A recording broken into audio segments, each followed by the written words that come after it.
don't see Tony more. I see it. I don't see Tony more. I see. I see more. She's like.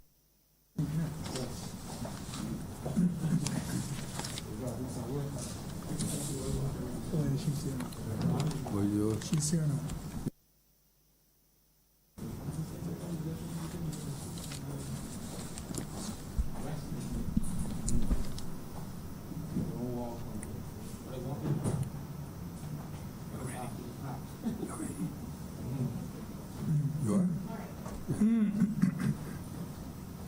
We are now in the post-lunch session, and I want to recognize Senator Tony Moore.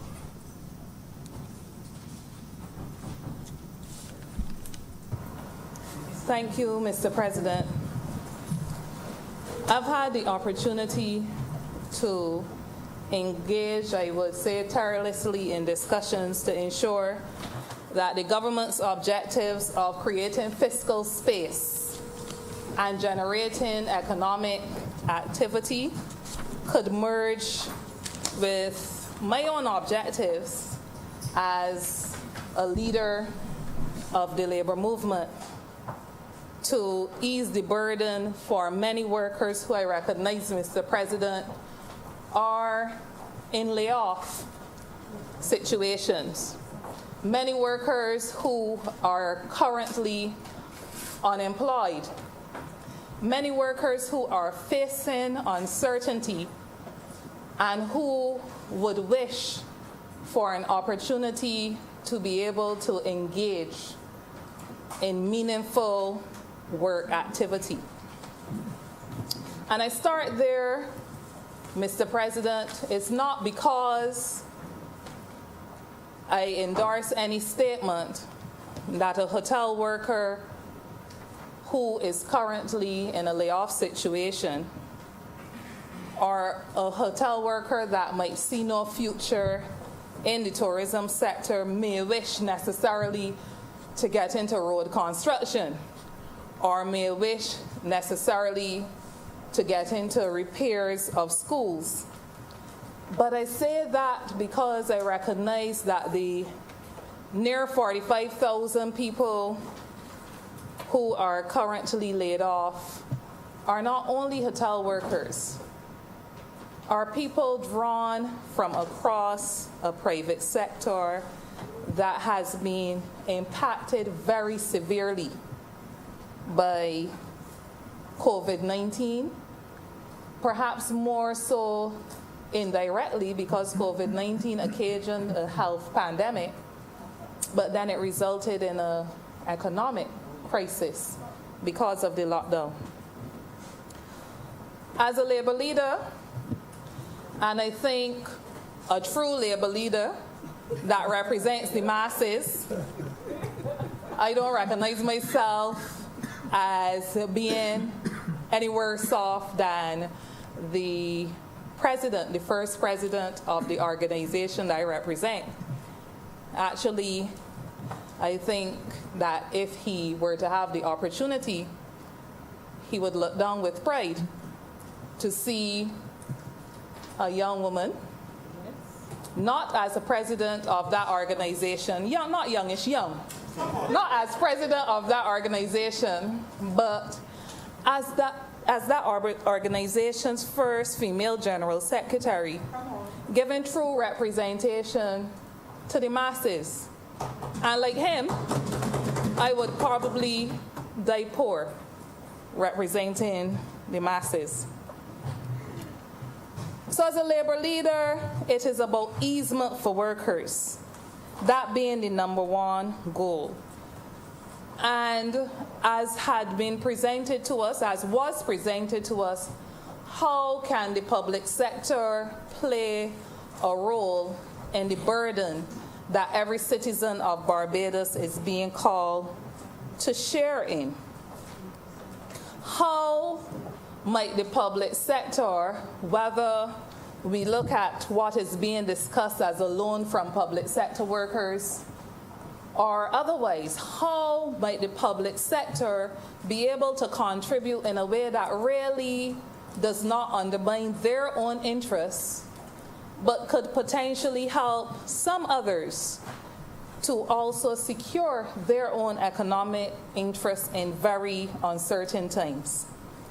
I must admit that, like the 3% that is represented in another place, I also have concerns over how capital expenditure would be used and who would be among the beneficiaries of the capital expenditure. So the principle of shifting salary liability to capital expenditure, if that's a principle that we can accept, and as a member of the labor movement that was a part of the discussions, I accept it, then the question is, how would the capital expenditure be used? Who would be the beneficiaries?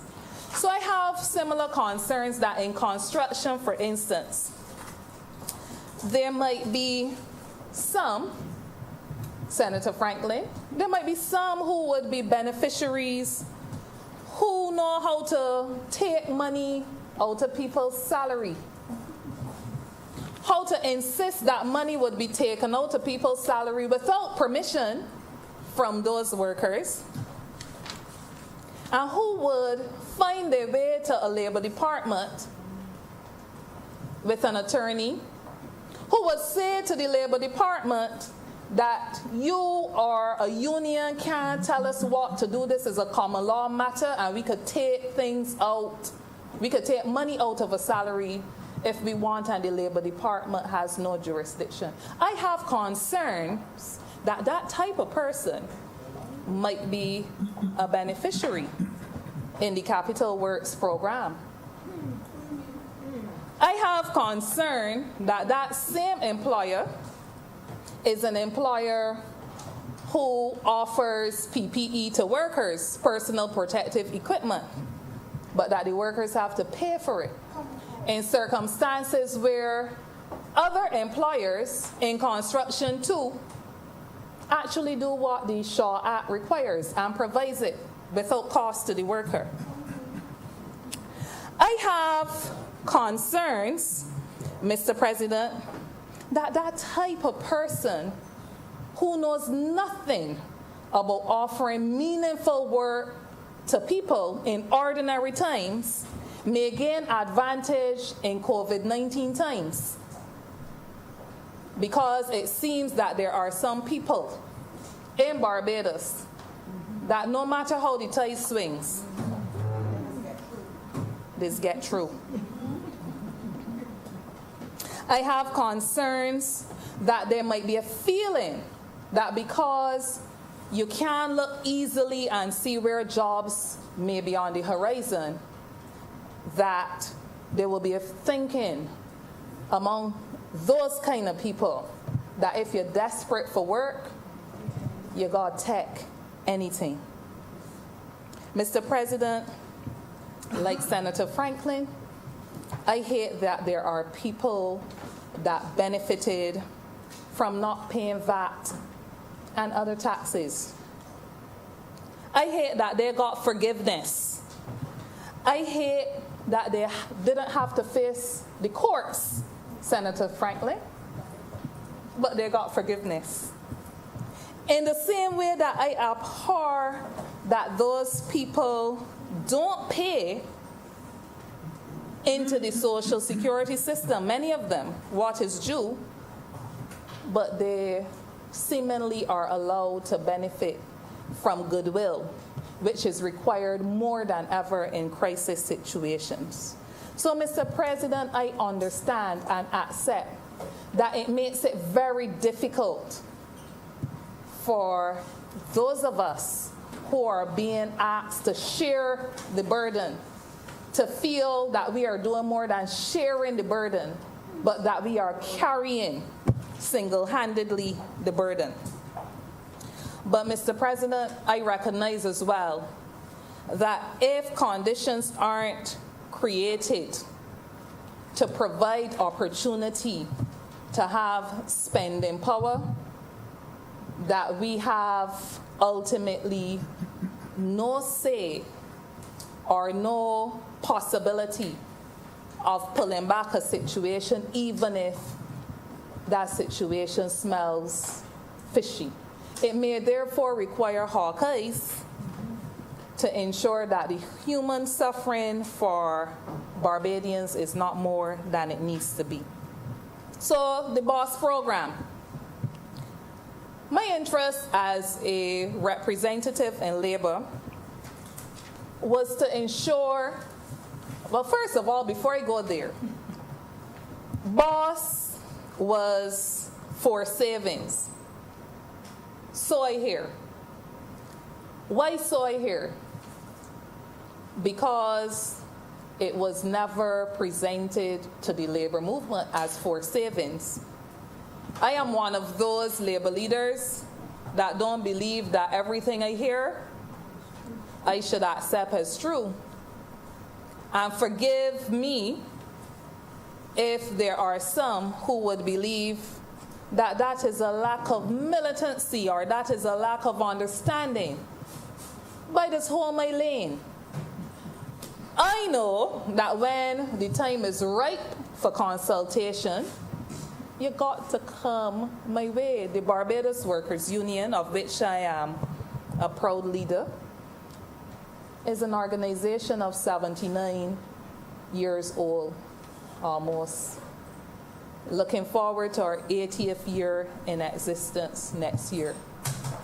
And through all of that history, that organization has never been excluded from consultations. So there was a lot being put out there.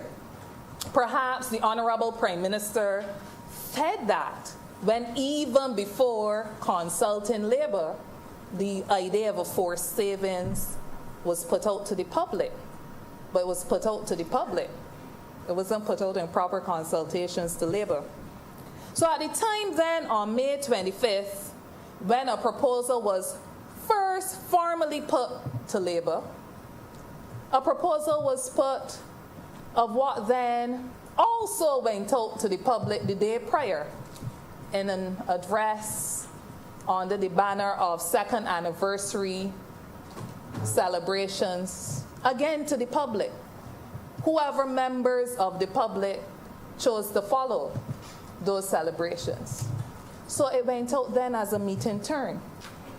And that is what was properly presented to labor on the 25th of May, a national meeting turn. I've been part of meeting turns, and a meeting turn says to me that I opt from the start. I choose from the start. Nobody has to convince me. Nobody has to force me. I know that I want X amount of money by X date, and a little potluck, a meeting stirring. I could put in X amount, and I can take back out that same amount. No discounts, no interest, by a specified date. So a meeting turn concept was presented on the 25th of May that still mirrored a forced element to it. So the position was, if it is that a principle can be accepted, then let's move past the acceptance of that and see how we can make it palatable. If it is, and my financial controller has tried unsuccessfully on a number of occasions to explain to me the benefits of moving something from one line to another. She has convinced me that it makes sense. I didn't do so well in accounts and finance and those things. I do good in maths, but that ain't got nothing to do with accounts and finance. So based on whatever we were advised can be acceptable as an accounting principle, and we accept that, how then are we going to make it palatable in a way that the person who cannot afford to save would not feel that he, being a public sector worker, or she, being a public sector worker who cannot afford to save, is compromised. And I know many of them. I know many people who live literally from month to month and who work to pay bills and the court and whoever else that they owe and the courts too. But there are people who would want to be able to save, but they can't. The other issue that had to be addressed is the fact that basic economics, which is the only kind I know, indicates that in times of crisis, one of the things that you need is spending power. You need people to be able to spend to keep the economy moving. And if a person who can barely make it is asked to save what they should be spending, I don't think, from my layman's position, that sits well with the principle of generating spending or doing enough to stimulate spending so that in turn the wheels in the economy can keep moving. So how do we address that issue from where you are, where a national meeting turn still looks forced? How do we get to some form of option? So our arguments were that while savings were desirable, it should not be forced to the detriment of an individual's personal arrangements. These arguments were received. So that the iteration of the proposal, if we be, that went from forced savings to a meeting turn to a boss move, even if it is a boss move by a boss crook or by whatever else may be attributed to it, the movement suggests or was intended to convey an acceptance of a principle that was put very forcefully by labor, that a person should not ask to give from where they do not have the capacity to give. So it matters not if a person wants to do something.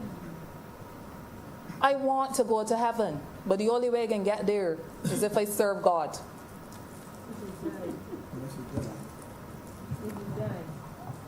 I might not die. I might be caught up.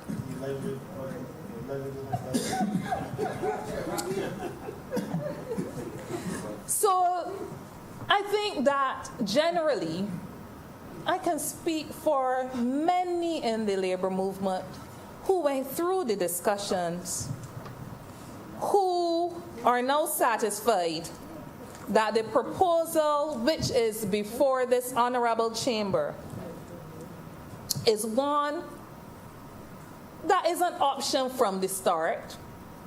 And anybody who tries to convey that is not doing the discussions and where we are any justice. It's a commitment to a methodology that individuals don't have a choice over.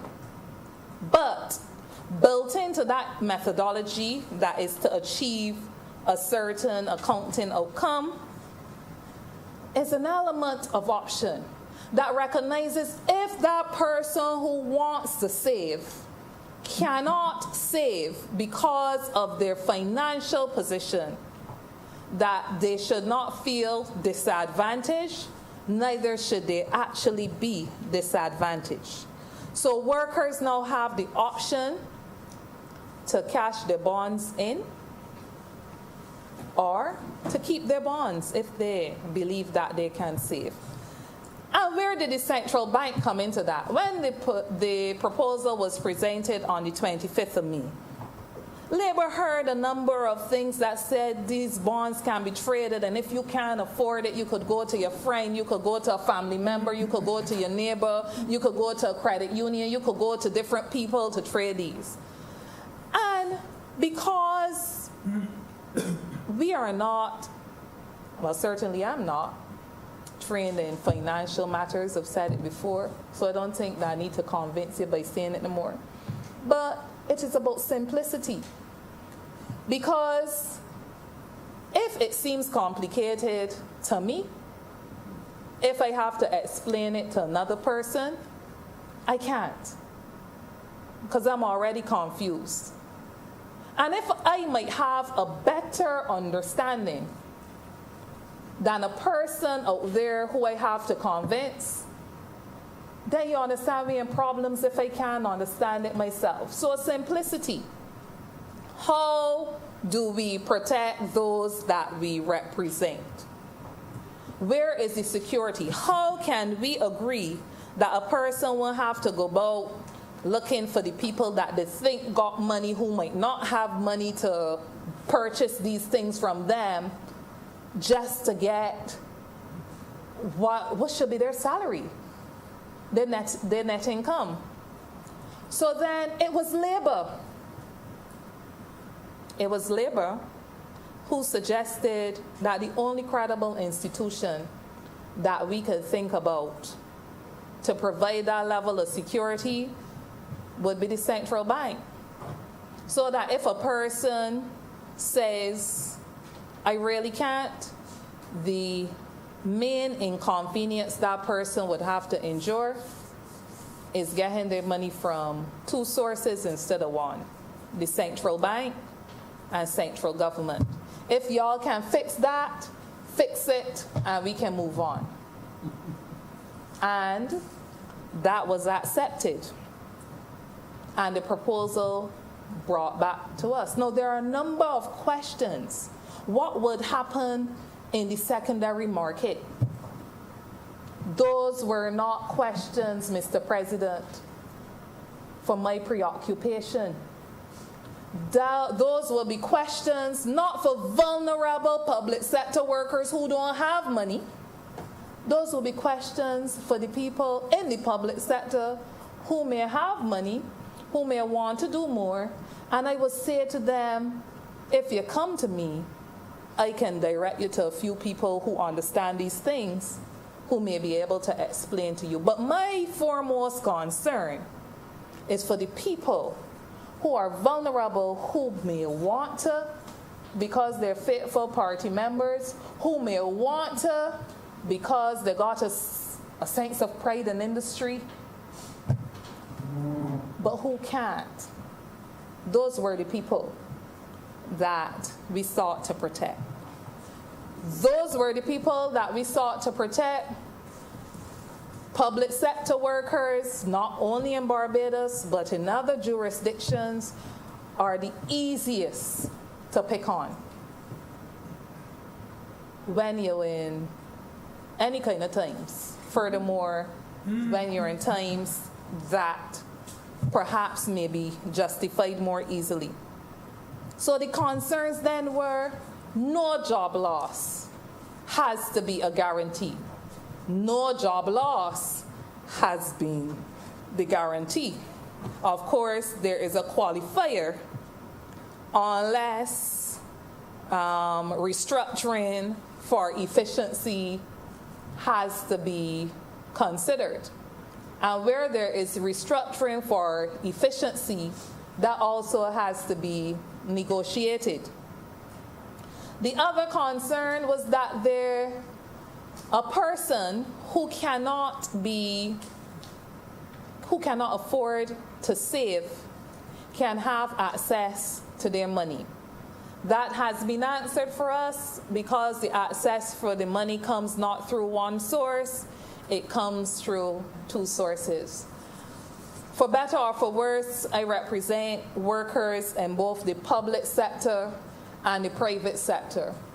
And I think I speak for all the workers in the private sector who have had to face lowered income and no income, I think I speak for them when I say that if theirs was merely a consideration of getting my money anyhow from more than one source, that would be a huge burden lifted.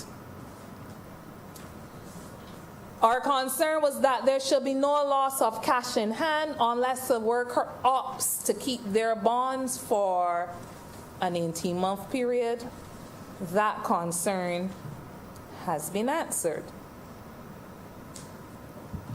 Public servants, we said, should get the first right to refusal. That concern was not answered. Because although theoretically that was our proposal and what we would want, it is not what is here in the bill before us. And there may be reasons for that. And some of the reasons that I've heard is that on the secondary market, where you want to be able to sell off the bonds as quickly as possible, you may not have the luxury of securing them for public sector workers. So, first come, first serve. There was, from the time this proposal then started getting wider public attention, there was a concern by some, or an interest by some who were pensioners. If we want a piece of the cake, or those who are about to become pensioners, if we want some of our gratuity in this thing, how can we access? And there's no provision that those determinations can be made, even if only on the secondary market. There's a concern I'm hearing about why 4 years. Simple Simon is me. I'm saying in the document that they can be redeemed in 2 years as well. Spending for people who are jobless, that's a commitment. That should be all of our commitments, because whether or not we address it this way, it has to be addressed. And when the government addresses it, NIS more than likely becomes involved, is triggered. And for those of us, at least those among us who pay into Social Security in the first place, it means that we are paying. So as a representative body, my organization, as a leader in labor market services in Barbados, is happy that even if a solution is not a perfect one, that we've had the opportunity to influence the discussion in a direction that minimizes the injury or the perception of injury to a vulnerable public sector worker. We're happy, satisfied that we've been able to address a broad range of interests. Had we, as a true representative of the masses, opted to remain outside of the discussions, then what we would be discussing more than likely would be something that we could not accept for anybody at any level. We were able to influence. I recall labor taken to the streets in 2017 under a lot of criticism back then.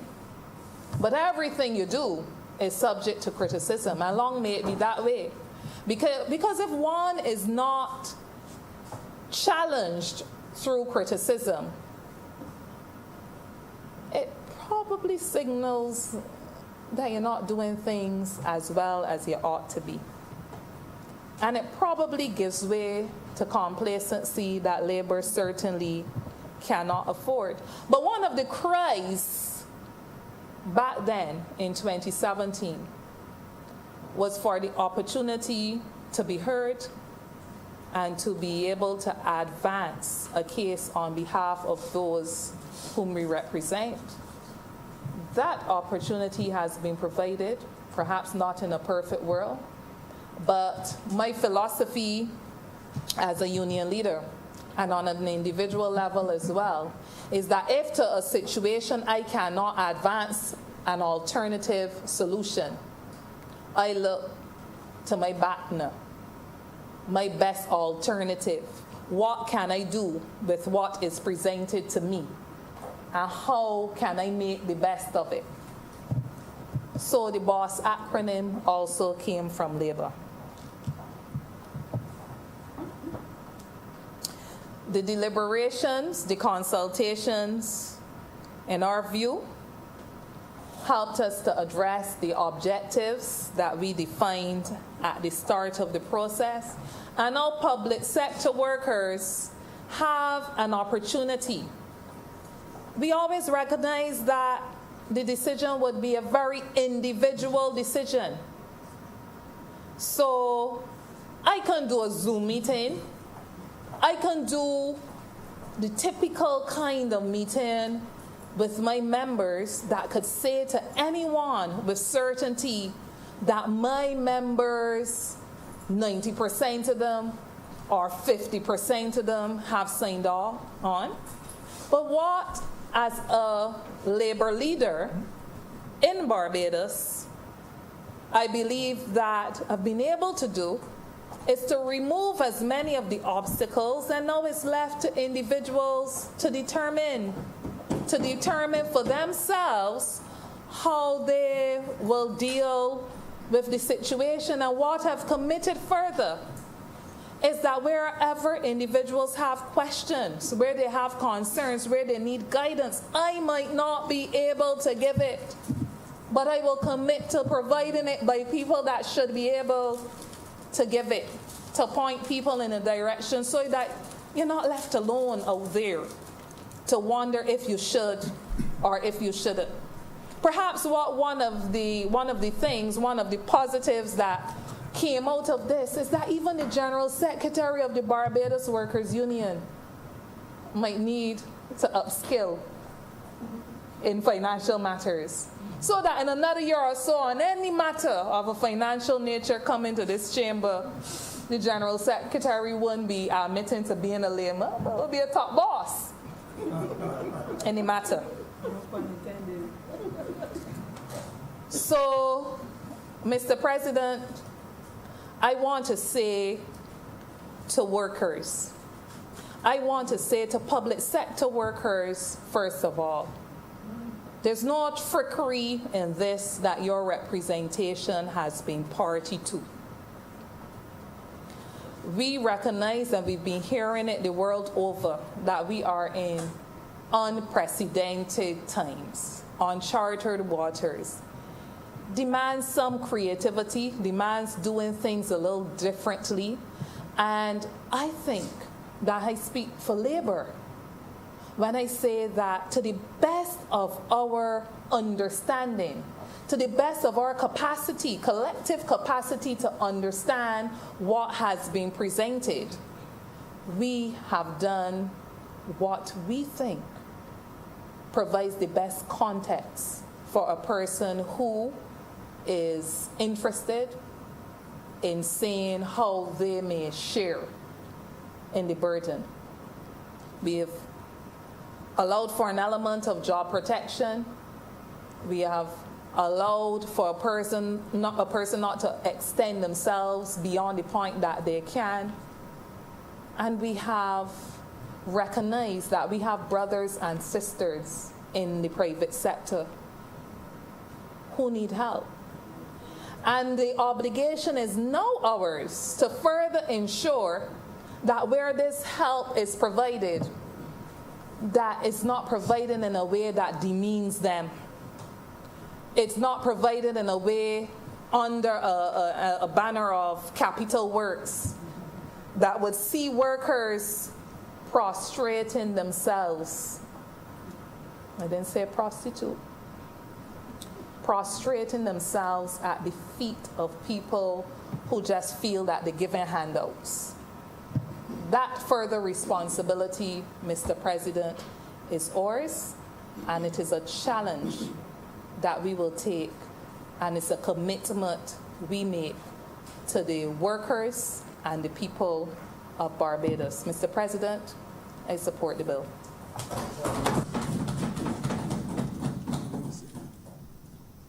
I recognize Senator Goodage. I won't worry to say, Mr. President. Thank you, Mr. President, for recognizing me. Mr. President, let me begin, first of all, by saying that I want to pitch my contribution about the same level that Senator Grant pitched his contribution earlier in the day. Senator Grant began his contribution by asking, why are we here? In other words, what he was really asking, or what he was really saying, is that this BOSS program should be contextualized. It has to be contextualized. I want to begin, sir, by saying that if we had to take away all of that legal and all of that technical definition of what a bond really is,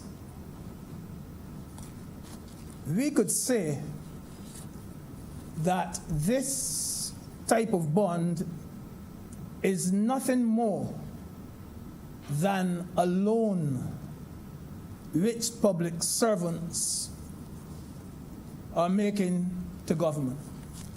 That is what it is. And government, in turn, will repay the public servants at an interest. In other words, Mr.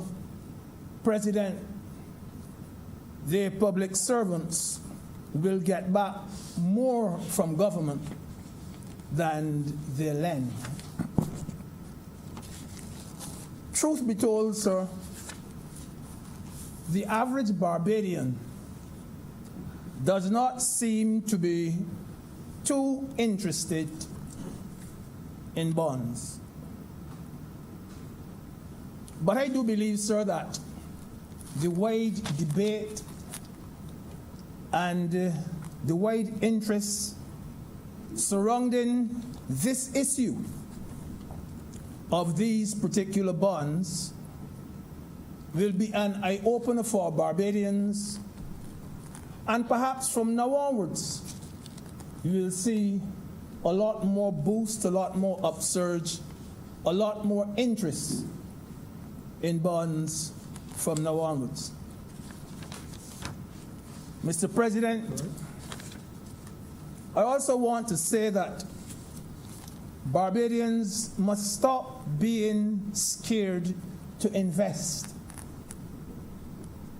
Barbadians must stop being scared about making their money work for them.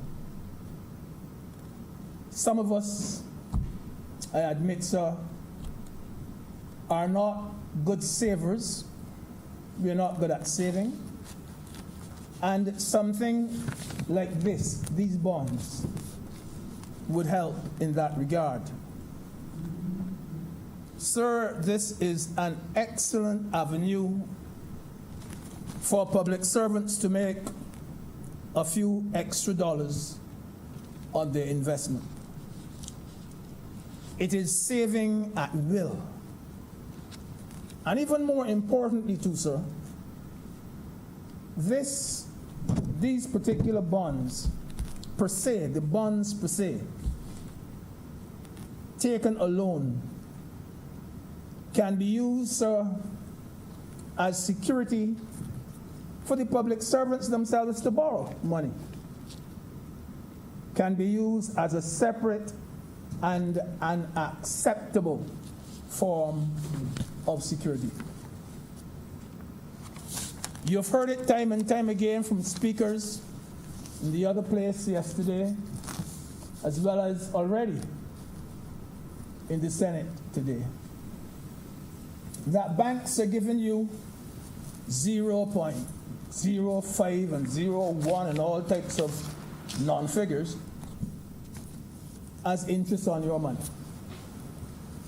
And on top of that, sir, the banks are also inflicting numerous charges on you. Today, sir, when you put money in the bank, you are losing money. When you put money, and the charges come out, and if you keep looking at it, you're losing, and you're losing, and you're losing. The bank is only keeping that money for you until you are ready for it. That is all that is happening. The only service that they're providing for you these days is keeping your money for you until you are ready for it. So Barbadians have to realize, and I think they have come to realize, that to get 5% interest on their money is a far better investment. So, sir, it's not going to surprise me at all if these bonds are oversubscribed. Boss is being done for love of country. And, sir, as Senator Grant said, boss must be contextualized. Boss must be put in its proper context. We cannot talk about the boss program, sir, as though some of us want us to. We cannot talk about the boss program as though the Prime Minister woke up one morning and said, this is what it will be. And that's that. Boss must be contextualized. Why did we have to resort to boss? That is the question. Why did we have to resort to boss? And that is the most important question of the day. What caused it? What caused us to be where we are? Did the Prime Minister bring it on herself? Was it the result of her poor management? Was it because she's incompetent? Was it because she's lacking in skills and lacking in ability and lacking in knowledge? Could she have avoided it? What is the context of boss? What is the context of boss? Sir, in the month of February this year, we might not, that is we in Barbados, we might not have been sailing smoothly. But, sir, we had no problem with the weather. We had no problem with the weather. Sir, the estimates were laid in the lower house. And I remember we came in here to debate them, and Senator Franklin said, look, these things mean nothing to us now. I can't even talk. Estimates laid, we had plans, sir, for every sector. Good plans. We had taken 2 full years, sir, to clean up the mess left by the last administration. And we were virtually ready, sir, for takeoff. But, sir, enter COVID. Enter COVID. You have to put boss in context. The former administration, sir, had no crisis of this magnitude. Nobody ever had. Senator Franklin is urging me to say that nobody ever had. Thank you, sir. Thank you, sir. In fact, compared to what we are having now, the last administration had no crisis at all. They had no crisis. And yet, they could not handle the economy. Crisis or no crisis. No hotels, sir, had to be closed. Commercial flights were coming in as usual every day. This country didn't have to be shut down, sir. And yet still, in spite of all that, sir, the cry of the then finance minister week after week after week was, you tell us what to do. If you know we are not managing, you tell us what to do. Let me tell you something, sir. Sir, if this virus had overrun the world in 2016 or 2017, this country would have been crippled by now. This country would have been crippled. In 2016, in 2017, sir, the economy was on its deathbed. We in Barbados, we were at rock bottom, sir. Foreign reserves, sir, were as shaky as they could be. Downgrades were the order of the day. Boss must be contextualized, sir. Fortunately, sir, when COVID touched down, we were in a better place. We were in a better place. Thanks to the leadership, we were in a better place. We were on a much smoother road. We were being very well led and being very well advised. COVID must be contextualized. We've also been hearing another expression that government needs now to provide its own fiscal space. Government indeed, sir, needs money from somewhere in its effort to jumpstart certain construction projects and in an effort to put Barbadians back to work. Look at a scenario, sir, where government could say, I want to borrow $350 million. And there's a Swiss bank that says, I will lend Barbados $350. I thought $1 million. But now, Barbados says, but when I repay, I won't be paying back $350 million. With the interest and so on, I'll be repaying $410 million. Or government could say, not so much. I want to borrow $150 million for this particular project. But when I repay, it looks as though I'll be paying back $185 million.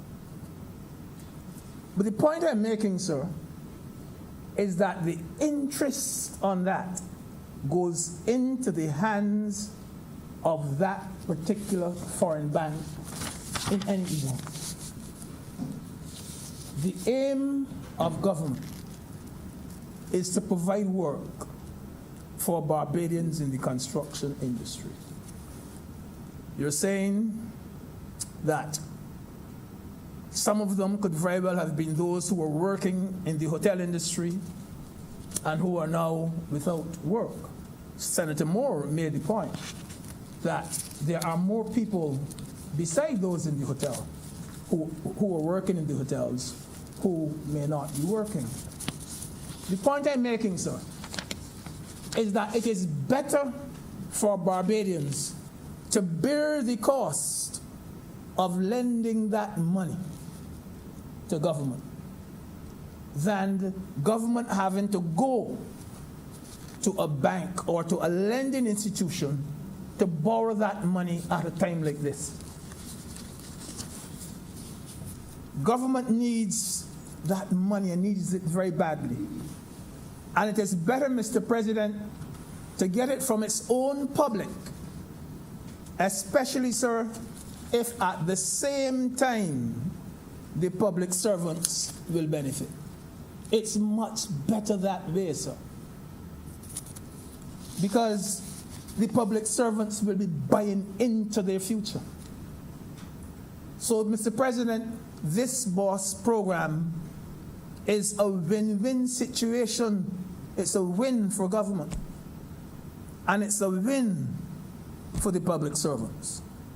If ever there was a win-win situation, Mr. President, this is it. And we have learned, we know this is the way it works, that a worker who does not want to participate in the BOSS program will not lose a red cent. Won't lose anything. It is an optional plan. There is no intention by government, Mr. President, to permanently deprive any public servant of any part of that public servant salary. No intention of government at all. The worst which can be said about the program, and the worst which can be said about it, is that it is a deferred payment. That is the worst that can be said about it. Nothing more. We did not, Mr. President, try to push anything down the throats of public servants. We consulted with the labor movement. Personally, I haven't seen such wide consultation in a long while, sir. I think our leader, our prime minister, is something like a consulting machine. I know it's COVID. I know, yes, she has to go to the press and so on. But sometimes I wonder, even with her condition, the pace she goes at. The pace she goes at. There was consultation with the full social partnership, sir. There was no disrespect whatsoever to organized labor. No high-handed, unilateral decision-making. And BOSS today, sir, ends up being no threat whatsoever to the public servants of Barbados. Mr. President, if you take home every cent that you work for next month, there is no salary cut. No salary cut. So this exercise, sir, is not about trying to fool the civil servants. This is not an exercise, sir, about talk and syntax and rhetoric. This is, sir, not about trying to convince them that this is just another salary cut and that it will cause public servants to suffer. We have to realize that the public servants of Barbados are educated public servants, sir. And, sir, you can't fool educated public servants at all. They can read through you, too. As much as you want to read through them, they can read through you. Yes, Mr. President, I do agree that there is that particular public servant out there whose salary is barely sufficient to get him or her through the month. I know that. They have their mortgage. They have to think about groceries, about maybe sometimes even the car payment. They have to think about the light bill and the water bill. And as a result, sir, I consider it to be a good thing that the bonds are optional to accommodate such persons. But, sir, we remember too that there are those public servants who may have some elbow room and some disposable income. And for them, sir, I say again that this bond is a good investment. You pay no withholding tax on it. There are no bank charges. You get your 5% interest. It is a good investment. The BOSS program, Mr. President, is all part of our effort to crawl out of this COVID crisis. Put it in context, as Senator Grant said. We are trying to crawl out of this crisis. And I believe, Mr. President, that why some naysayers are so upset about what is going on is because we in Barbados are responding better to this plague than they anticipated that we would. If we had failed to handle this crisis well, some of them might have been smiling, because this is the nature of politics. This is the nature of politics. And I'm sure, so I've said it already in here, that even if our Prime Minister had given everybody in Barbados a villa, there are some of them who would accept that villa and still criticize her. And still criticize her, sir. They will find fault with whatever she does. Even when she is taking a decision for the love of country. I remember, sir, years ago, a cleric, every morning at about 6 o'clock, used to have a program called For Love of Country. And he, every morning, would take a very topical issue and he would discuss it. And then he would come down on the side, I say this, I do this for love of country. And I remember too, sir, when I did literature, a speech that Brutus made after Caesar was assassinated. And Brutus said, "Who is there so vile?" He thought he had done the right thing. And he thought there were those who would criticize him. And he said, "Who is there so vile that would not love his country? If any speak, for him have I offended." Who is there so vile that will not love this country? If any speak, for him have I offended. Those same words could easily have dropped from our Prime Minister's lips. Who is there so vile that will not love his country? If any speak.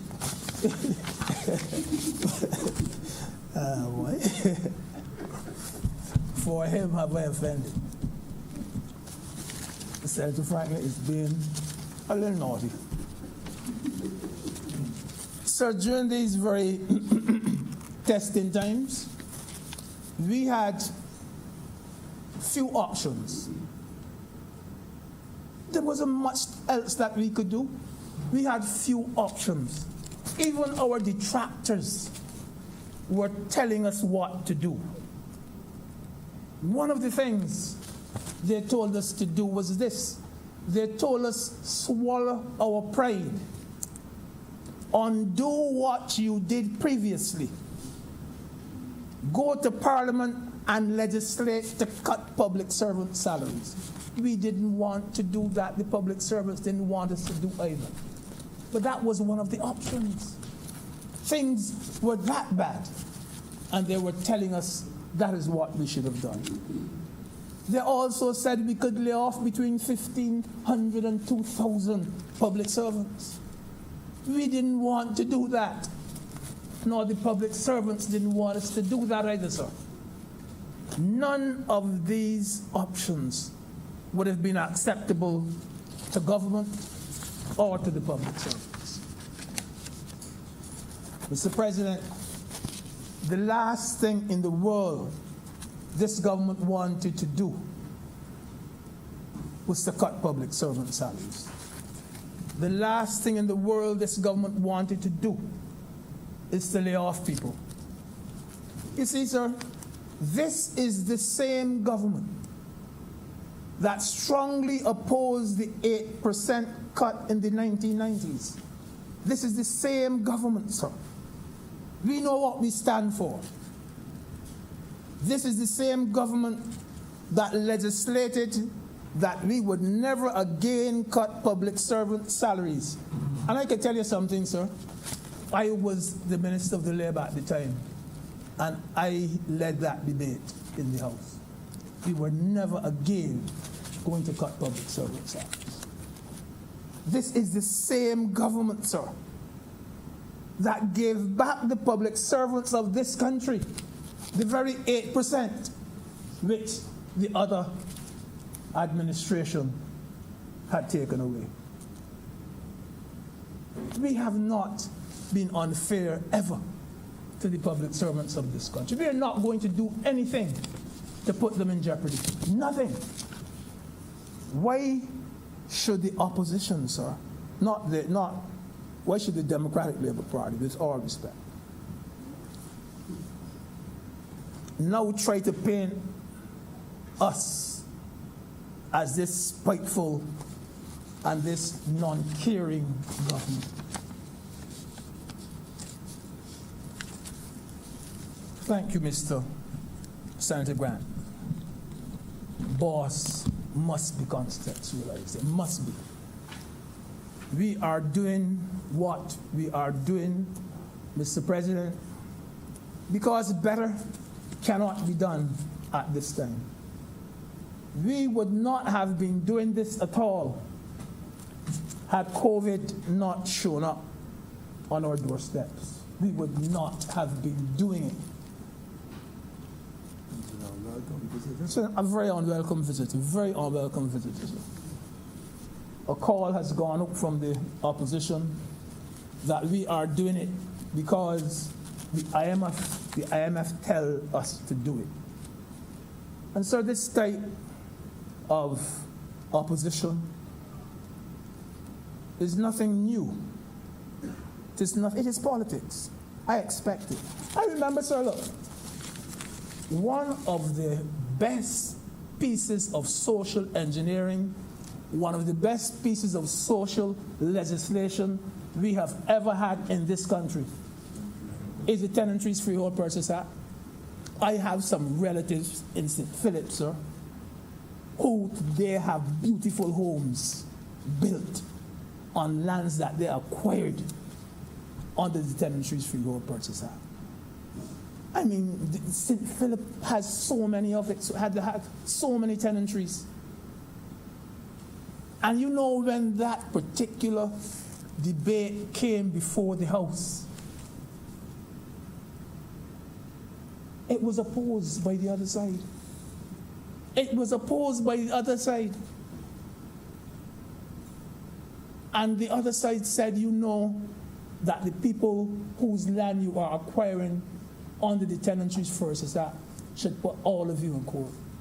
That was the attitude of the other side. So I don't mind, Mr. President, the opposition's position. I don't mind that at all. Barbadians can think for themselves, sir. They thought for themselves a few years ago, and I know that they can think through this and see how helpful boss can be to them.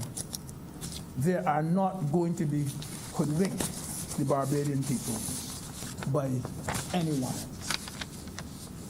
Sir, I think I've spoken enough. But one of the things that I would want to do, I have already said that we were very well advised. I know that Dr. Prasad, Dr. Masco, Mr. Strawn, Minister Cadler, and those who are always there to assist the Prime Minister have done an excellent job. But, sir, one thing I want to say. There's a gentleman called Kevin Greenwich that he's not, because don't forget the Greenwich part. No, I'm not interested at all. No interest at all. But he, one of the things I liked about the way he sold this bus program is the way he was able to put it in layman's language. Sometimes when economists talk, they go way over my head, way over there. But when he talks, when he puts down a point, he puts it in layman's language that you can understand. You can understand it. And I think that he sold this to the public even more so than the Prime Minister did. He made her job a lot easier to do. And I want, on the floor of the Senate, sir, to commend that gentleman by the name of Kevin Greenwich, Dr. Kevin Greenwich, for having done a wonderful job.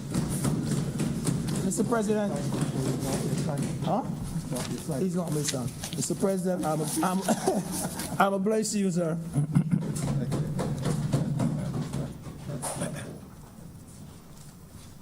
Senator Springer, now your time. Thank you, Mr. President. I rise to add my voice in support of this bill, the Barbados Optional Saving Scheme.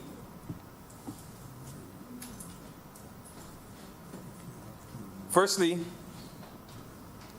I want to, like my colleagues before me, commend the Prime Minister and her team for such a revolutionary piece of legislation that empowers public servants and give them the opportunity to invest in bonds, invest in Barbados, and at the same time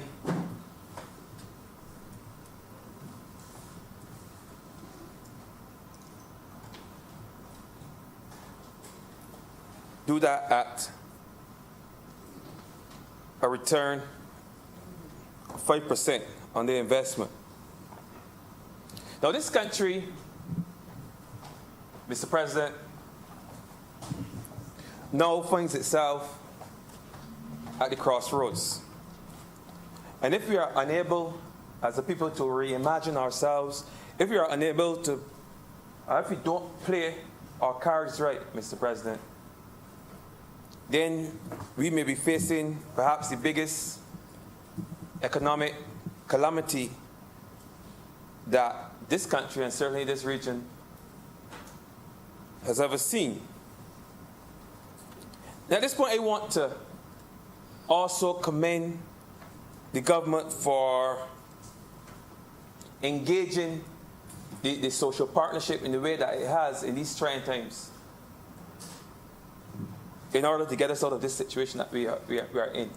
And just to respond to what the good senator on the other side had said about not getting it right, I just want to make the point that this government never claimed to be perfect. It never claimed to be Jesus Christ. It never claimed to have all of the answers. Amen. Never claimed. And if we didn't get it right, the name The concept in the beginning, the important thing is that we got it right at the end before we presented it to the people of Barbados. And that's the important fact. So I reject this notion by the other side that, you know, the consultative process that we would have taken to get us to this point was unnecessary. It was a waste of time. I know we can't do anything right for him. If we take our time and we do things, we are dilatory. If we do things efficiently and quickly, it's a rush job. We're not perfect like those on that side. And I understand that. Thank you. But at the same time, I must admit that I am happy with what this government has been able to do thus far, the measures that have been put in place thus far. First, the BERT program, and secondly, the BOSS program now that we are debating, that will stabilize this country, Mr. President. Now, you also know that were this previous administration or even future administration, that they would like to believe that they will probably become at some point, that, and they were creative enough to come up with a initiative like this. It wouldn't have the flexibility that this one has, and public servants would not be able to enjoy the benefits that they will soon enjoy as a direct result of this particular initiative.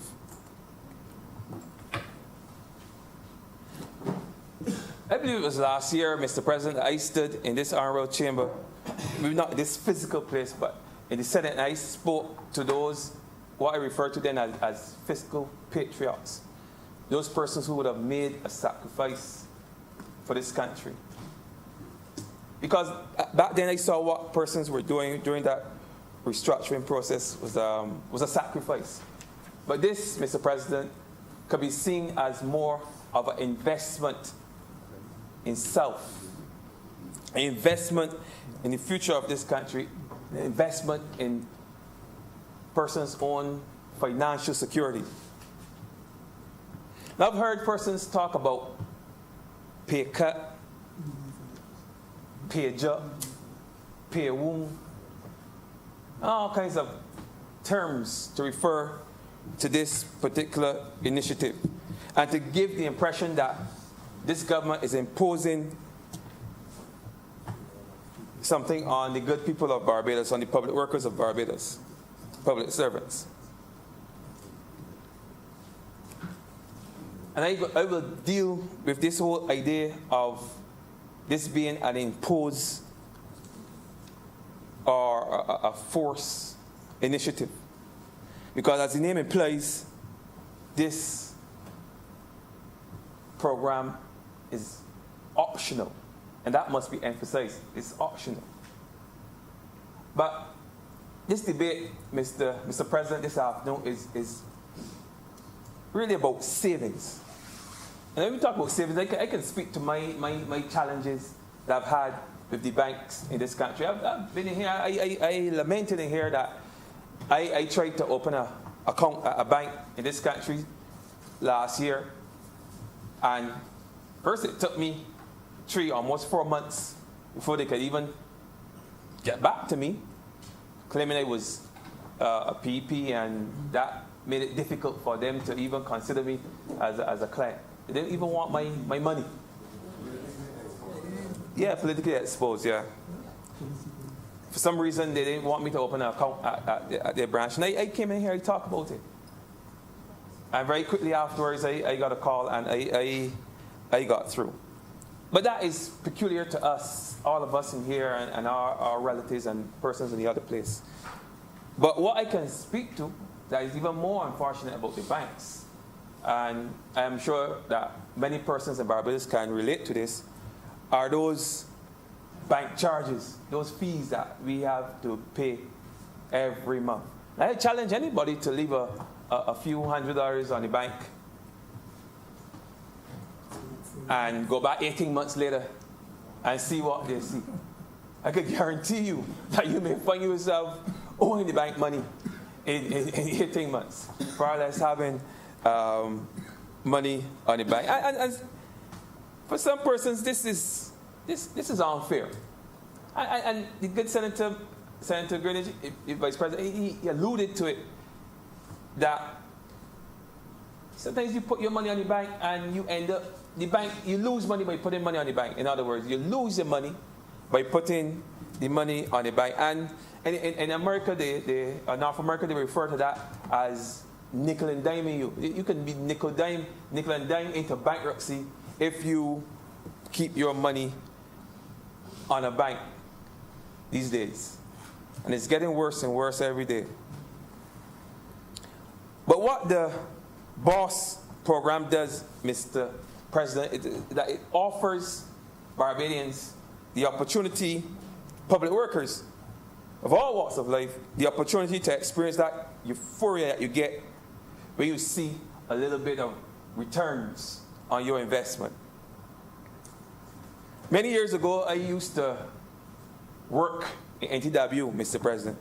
It was my second or third job. I was young. I was not very familiar with the banking system at the time. I wasn't familiar with the credit union. I didn't have much money to talk about. But what I remember from those days, what I remember as a young person working out there on the road was when the credit unions, they had to have been, were paying dividends. It was perhaps the most exciting period in those days for those public workers. Very exciting. People were excited. People would leave work early, and they would talk about they're going to get the dividends, because that was a little returns on their money, and it was even something more exciting than payday, because on payday you knew what you were getting, and it wasn't much. But with the dividends, it offered a kind of that element of surprise. It was like opening a Christmas gift. So it was a very exciting feeling when persons receive the dividends. So it tells me that Barbadians, they know about investing, and they like the feeling that they get when they see returns on their investment. Now, over the years, I've seen that excitement wane, and I'm told that dividends are still being paid. Of course, they're still being paid, but I'm not sure if there's anything to be excited about, given the types of interest rates that we are now seeing in the banking systems, in the credit unions, and so on and so forth.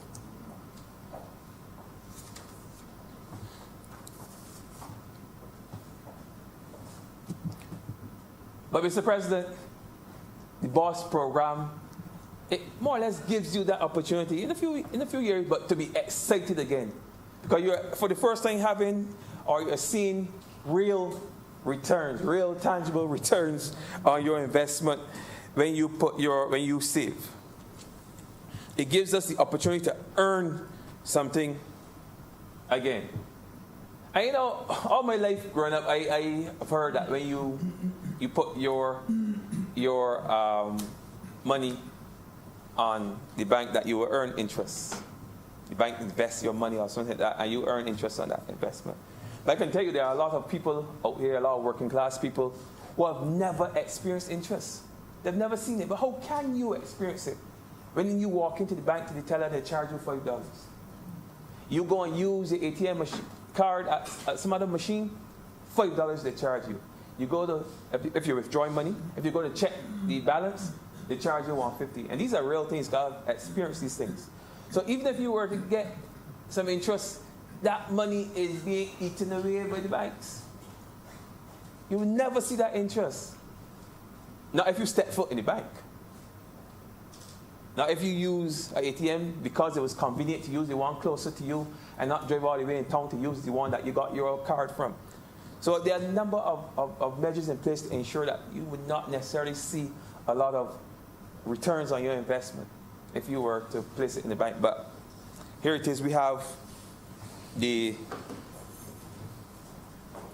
BOSS program coming along and offering you 5% on your investment. Real percentage, real money in dollars and not necessarily cents.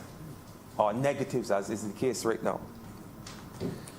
And Mr. President, at some point, I heard it in here earlier today, the term forced savings was being bandied about, forced savings. And I would not lie to this honourable chamber, when I first heard that term, it warmed my heart. It's true. I was not offended by the term for savings, because there are many among us who would love to save.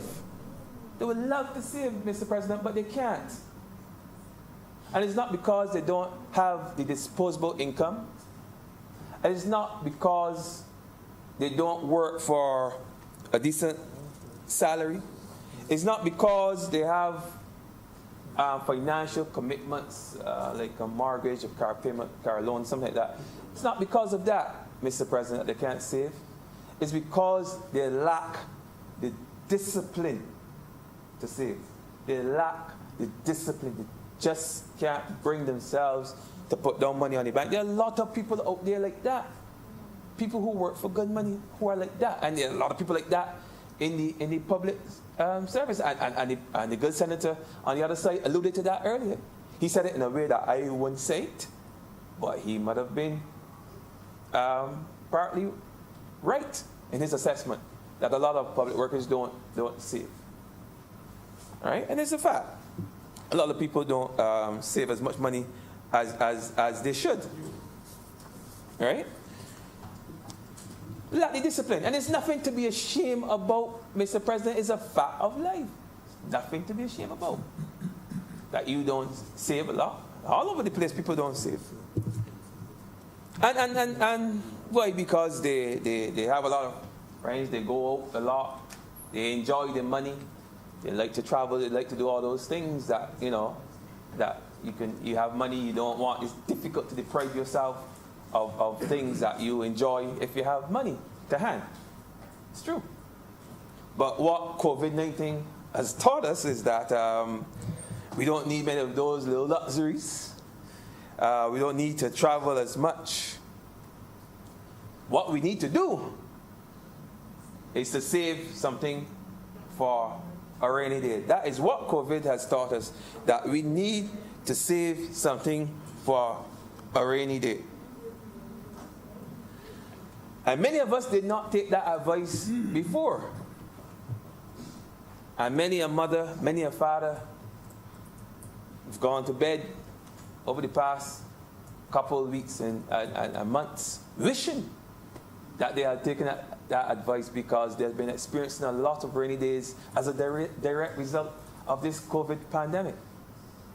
And they wish that they had someone had forced them to save or incentivized them, let me just use that word, to save their money before, maybe 18 months ago. They would have had something to fall back on during these last couple months where they experienced this unprecedented hardship. So I say that to make the point that perhaps the concept of being forced to save is not as evil a concept as some people would make it sound. In fact, it could be a good thing. We're being forced now to eat more healthy. Some of us eating a lot more healthy foods now, and that's a good thing because it's good for our health.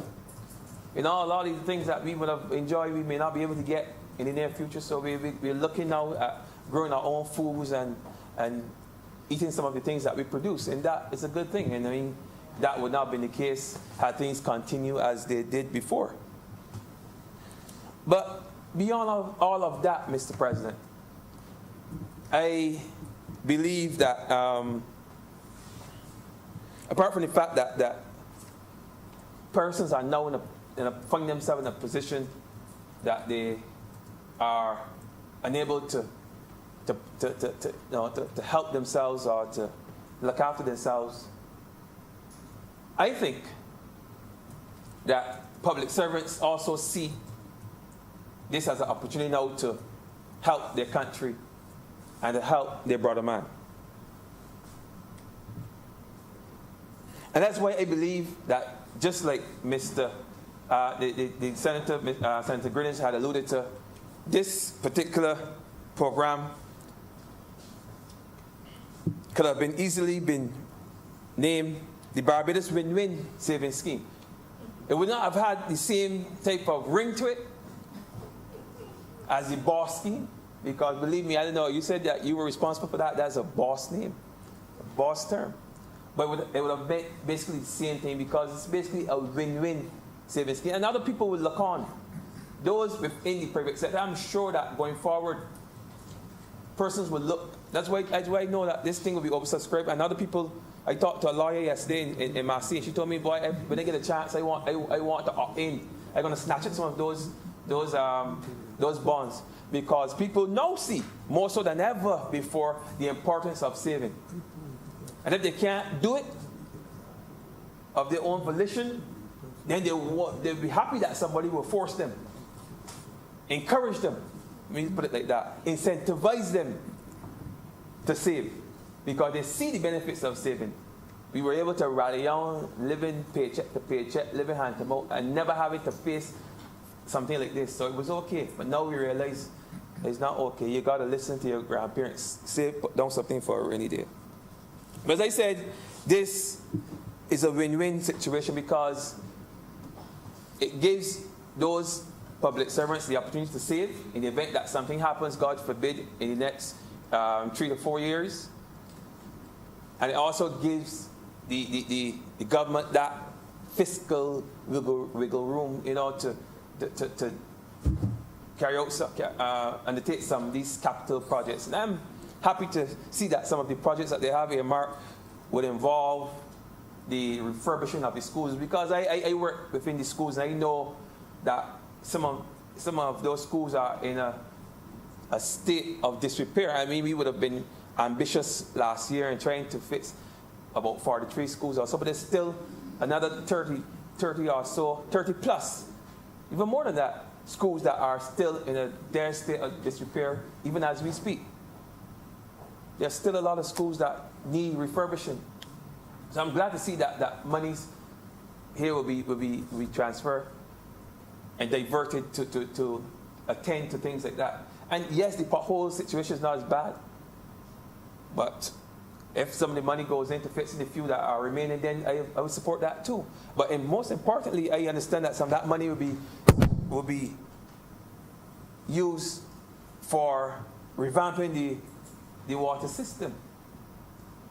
And rural places like Wood Hill, that haven't had water since last month, and Hillaby, that haven't had water since Friday, could possibly get some running water in the pipes. It's a reality, not only on rural parts of Barbados.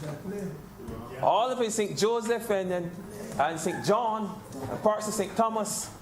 I would be happy to see that some energy goes into revamping the water system, as I saw there in the document, and ensuring that these persons could enjoy that basic essential service. So I'm happy with this bill in that regard, that monies will be diverted towards that. And another thing too, they mentioned the bushing.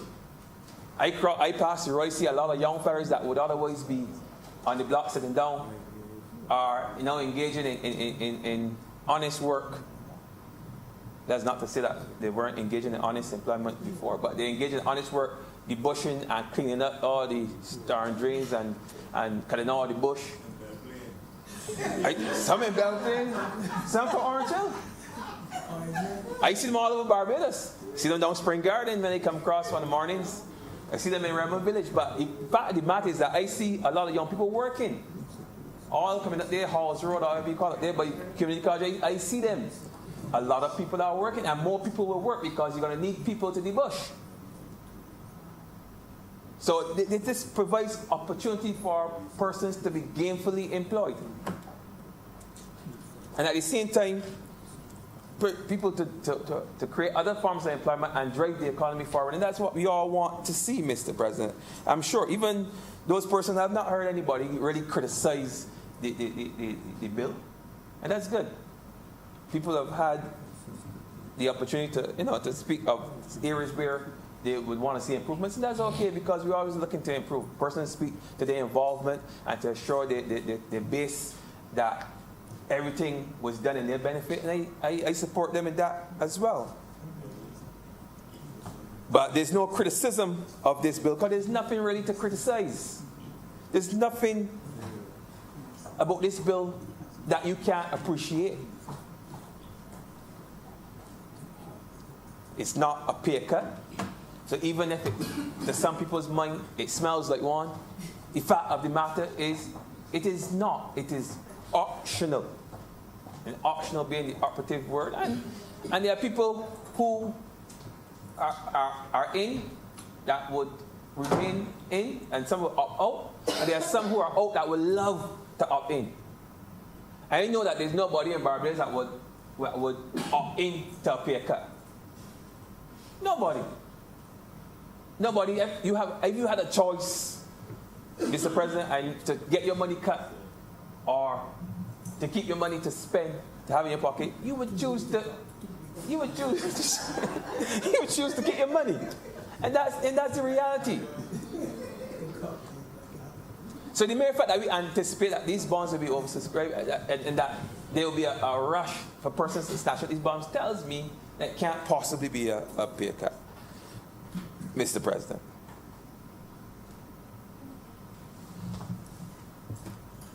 I'm gonna close right now.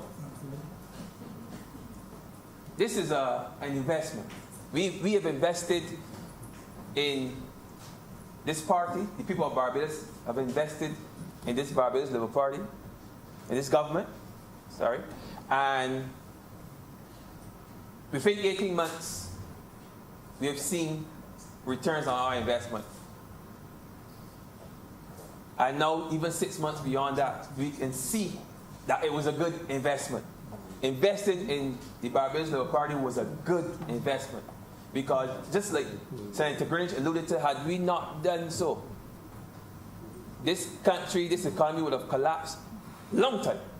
No way it would have survived this pandemic in the way that it seems to have survived and pushing forward.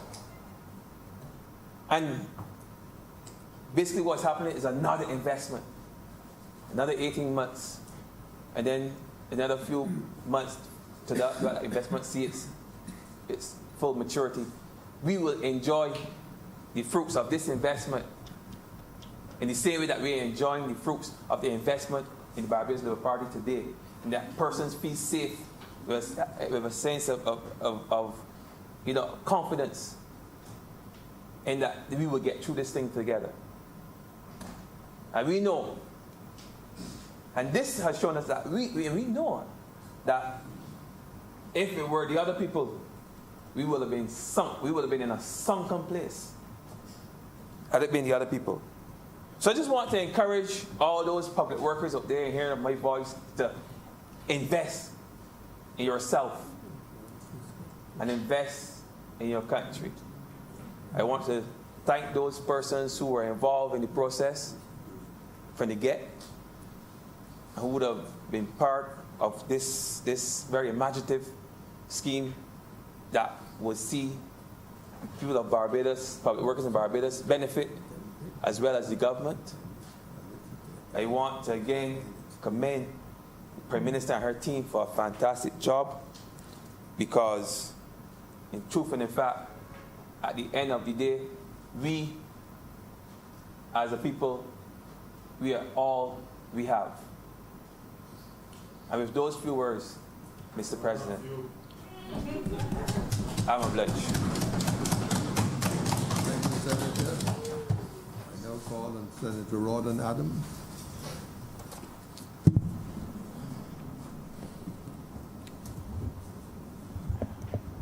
Thank you, Mr. President.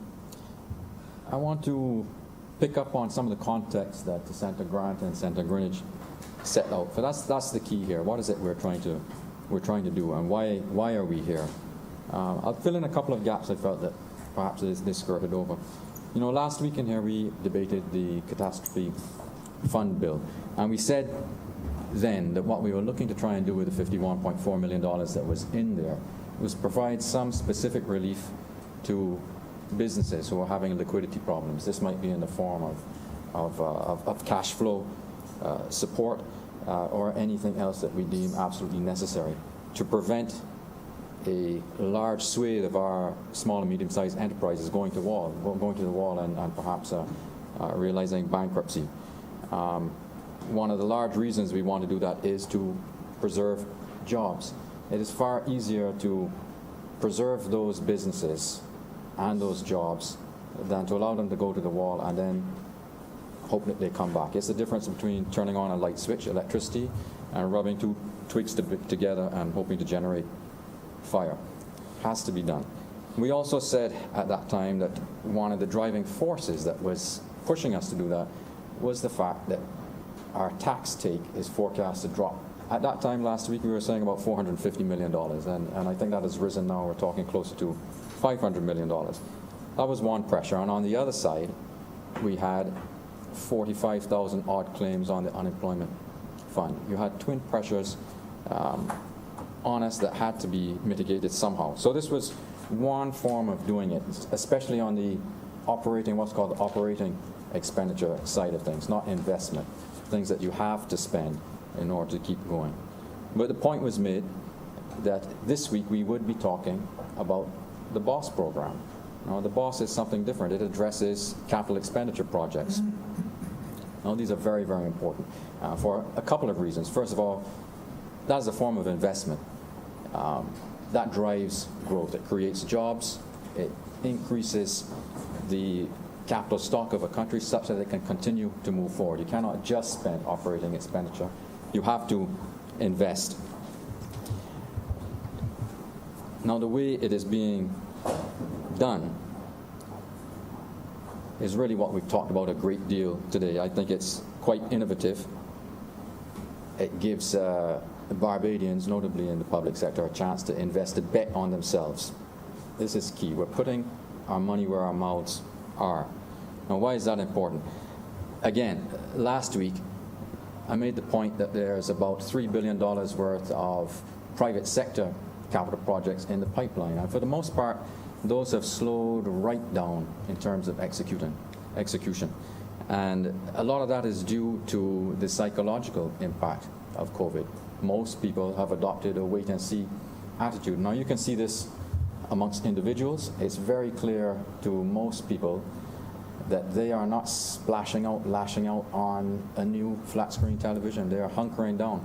They're husbanding what they've got to make sure that they can survive whatever is coming their way.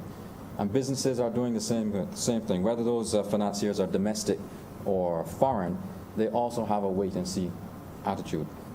Now, for us, the longer that continues, the closer we will be to disaster. We have to break that cycle. You know, it's said that if you learn finance or economics, you often hear this joke that a banker is a guy who gives you an umbrella when the sun is shining and takes it away when the rain falls. And that's quite true, but you try and look at it from their point of view. They are now considering their prior calculations. They're wondering, am I still going to get the future cash flows that I calculated initially?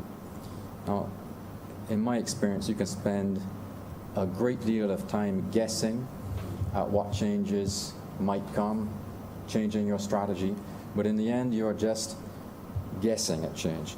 It's far better to look at those things that are going to remain the same. What is not going to change for us and for our investors? Well, there are a number of them. All of them are related to our largest industry, tourism. And I'd start just with the political stability that we enjoy in this country. We take that for granted, but we have a system where we will allow any representative in the upper or lower house to come in and make a contribution. It might be wild or sensible, fact-based or anecdotal, philosophically consistent, as Senator Franklin said this morning, or politically convenient. It can meander, it can be direct, and it could be filled with ritual abuse, or it could actually be be relevant. And I'd argue we've actually heard the full range of those things today, sometimes in a single speech, but certainly in the collection that we've heard overall. Now, having said all of that, there's a strength in having a system that allows us to do that. Everybody gets heard. I was particularly struck by Senator Moore's speech. I thought that this was the perfect example of the strength of our system. I liked how she described the evolution of this legislation, how it started, how there were objections, how we sat down, we talked about it, and we came to a consensus of what was a sensible way forward. That approach that we have, that's not going to change. That's a strength. I'll just mention one thing that I objected to in her speech, and is when she touched on burden sharing. I think the fact that we have people who are not in the public sector, 45,000, making these claims on the NIS system is proof that burden sharing is being realized across society, and it would be wrong to imply that it's all falling on a single sector. But having said that, the worth of what she said is key. That strength that we have, that's not going to change. And I'd ask our investors to look closely at that instead of guessing at other changes. We're going to remain a politically stable and vibrant democracy. Similarly, our beaches are not going to change as far as tourists are concerned. The beauty of the seaside, that's not going to change. Any person who knows what a cold winter is like is going to hanker after what we have in this country. And they're also going to like what we've done in our approach to COVID-19. You know, we've put in infrastructure to cope with what might happen, and we've clearly contained the threat that we had at the beginning of COVID-19. Now, when we talk about the BOSS program in that context, sometimes you have to demonstrate to people that despite the things you have that are not going to change, that they should continue to see as a huge strength, you have to put your money where your mouth is. By taking the 110 or 154 million, depending whose calculation you want to use, and putting it towards capital projects, you're showing not only individuals that it's business as usual, you're nudging these private sector investors to come forward. Nobody likes to be left out. Nobody likes to think that maybe someone else is making money where I should make money. When the government starts to put money towards infrastructure, it's clearly nudging these private investors to get going also.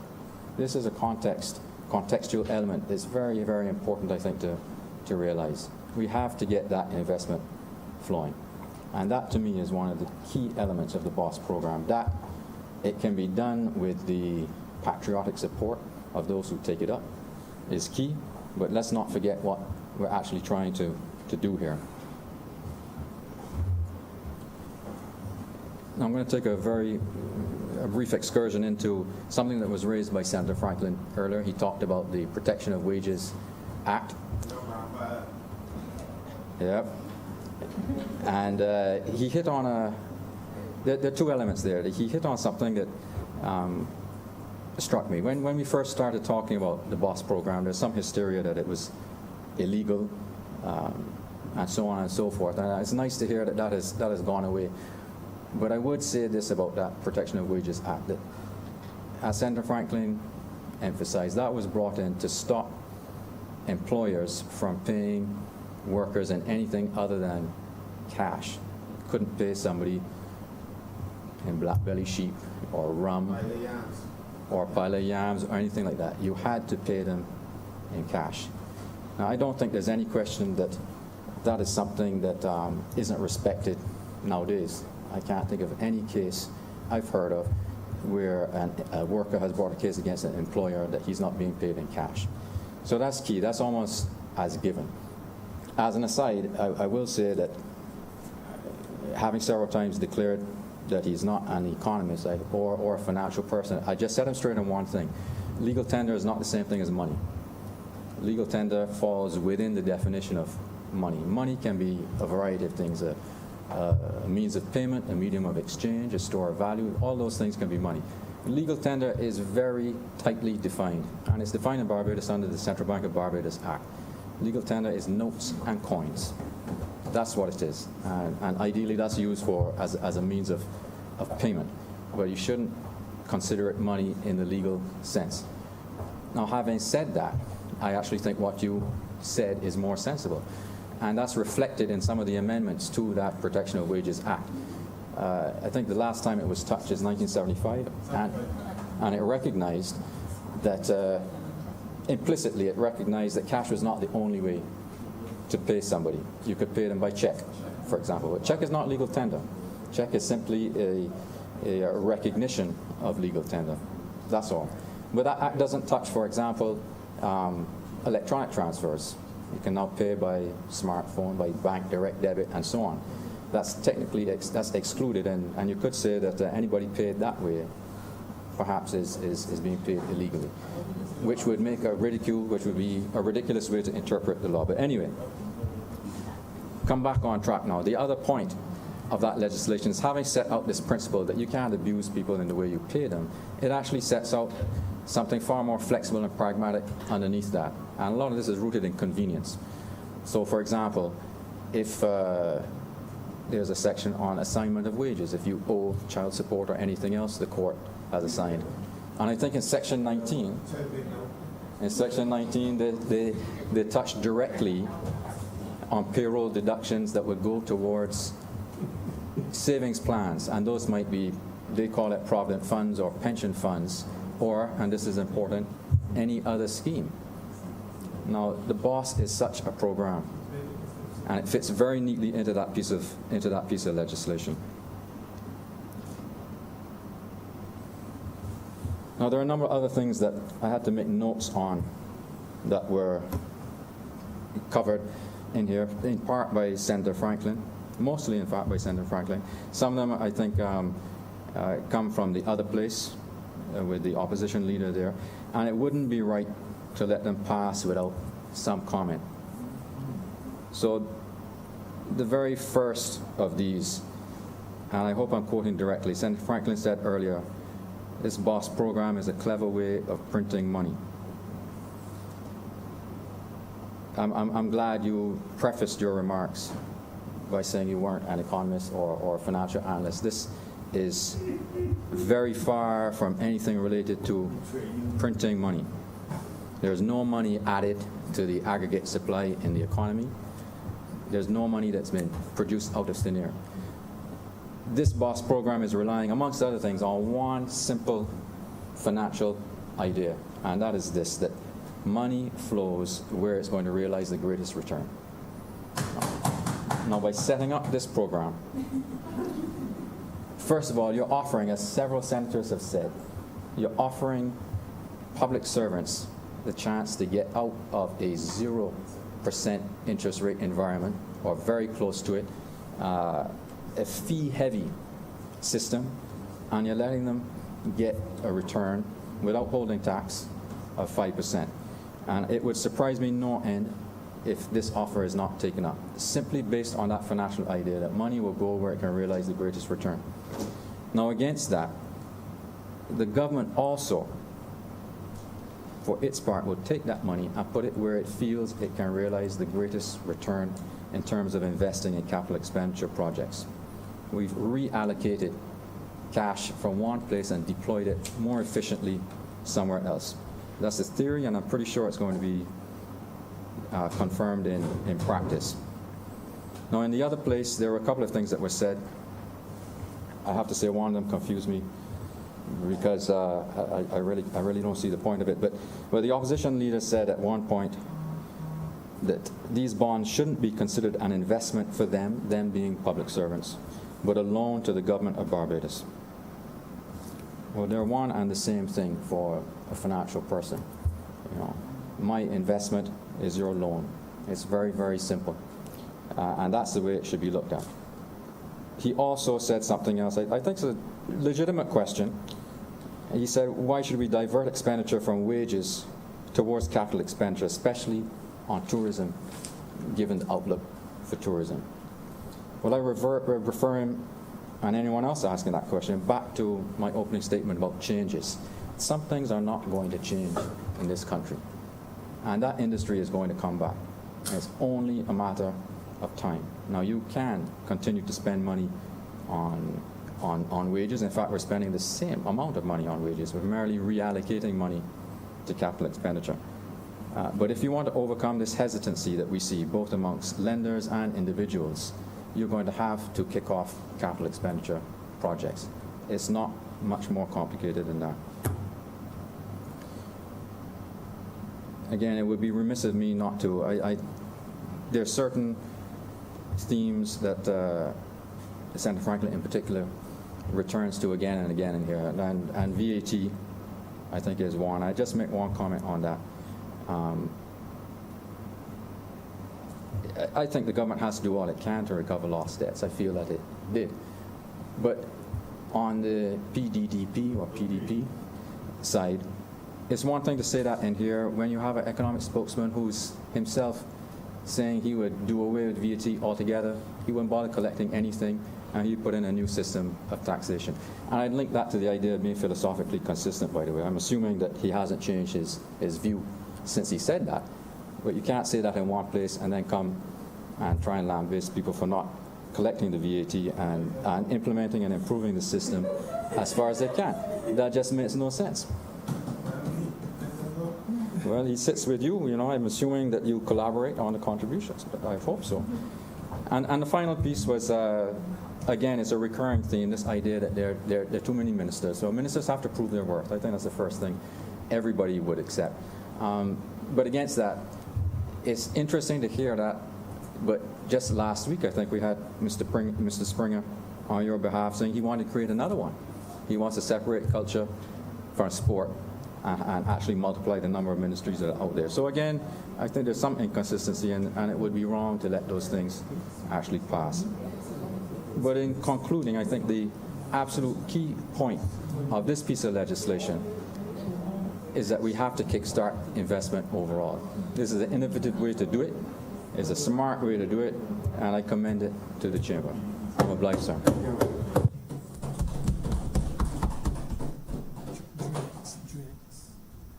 I recognize Senator Drake. Thank you, Mr. President. This afternoon, coming on now to evening. Pardon? Mr. President, we've heard a lot today, and I will assure my colleague on the other side that I'm not aiming to be perfect. I agree with him on that. And I know that Senator Adams said he's heard a lot of things, but I hope that this contribution would at least be meaningful to the Chamber. Mr. President, the Barbados Optional Savings Scheme Bill 2020. So much has been said. Sir, we've heard context is necessary, and I wholeheartedly agree with that. And I was recently listening to a seminar, more or less, and he was a pastor, and he described the situation as what is happening now as wet wood is burning. That is how he described the world in which we're living in at the moment. Wet wood is burning. And I thought it very interesting, because what he's saying is the situation is so bad that you can light wood that is wet. So how then wood that is dry,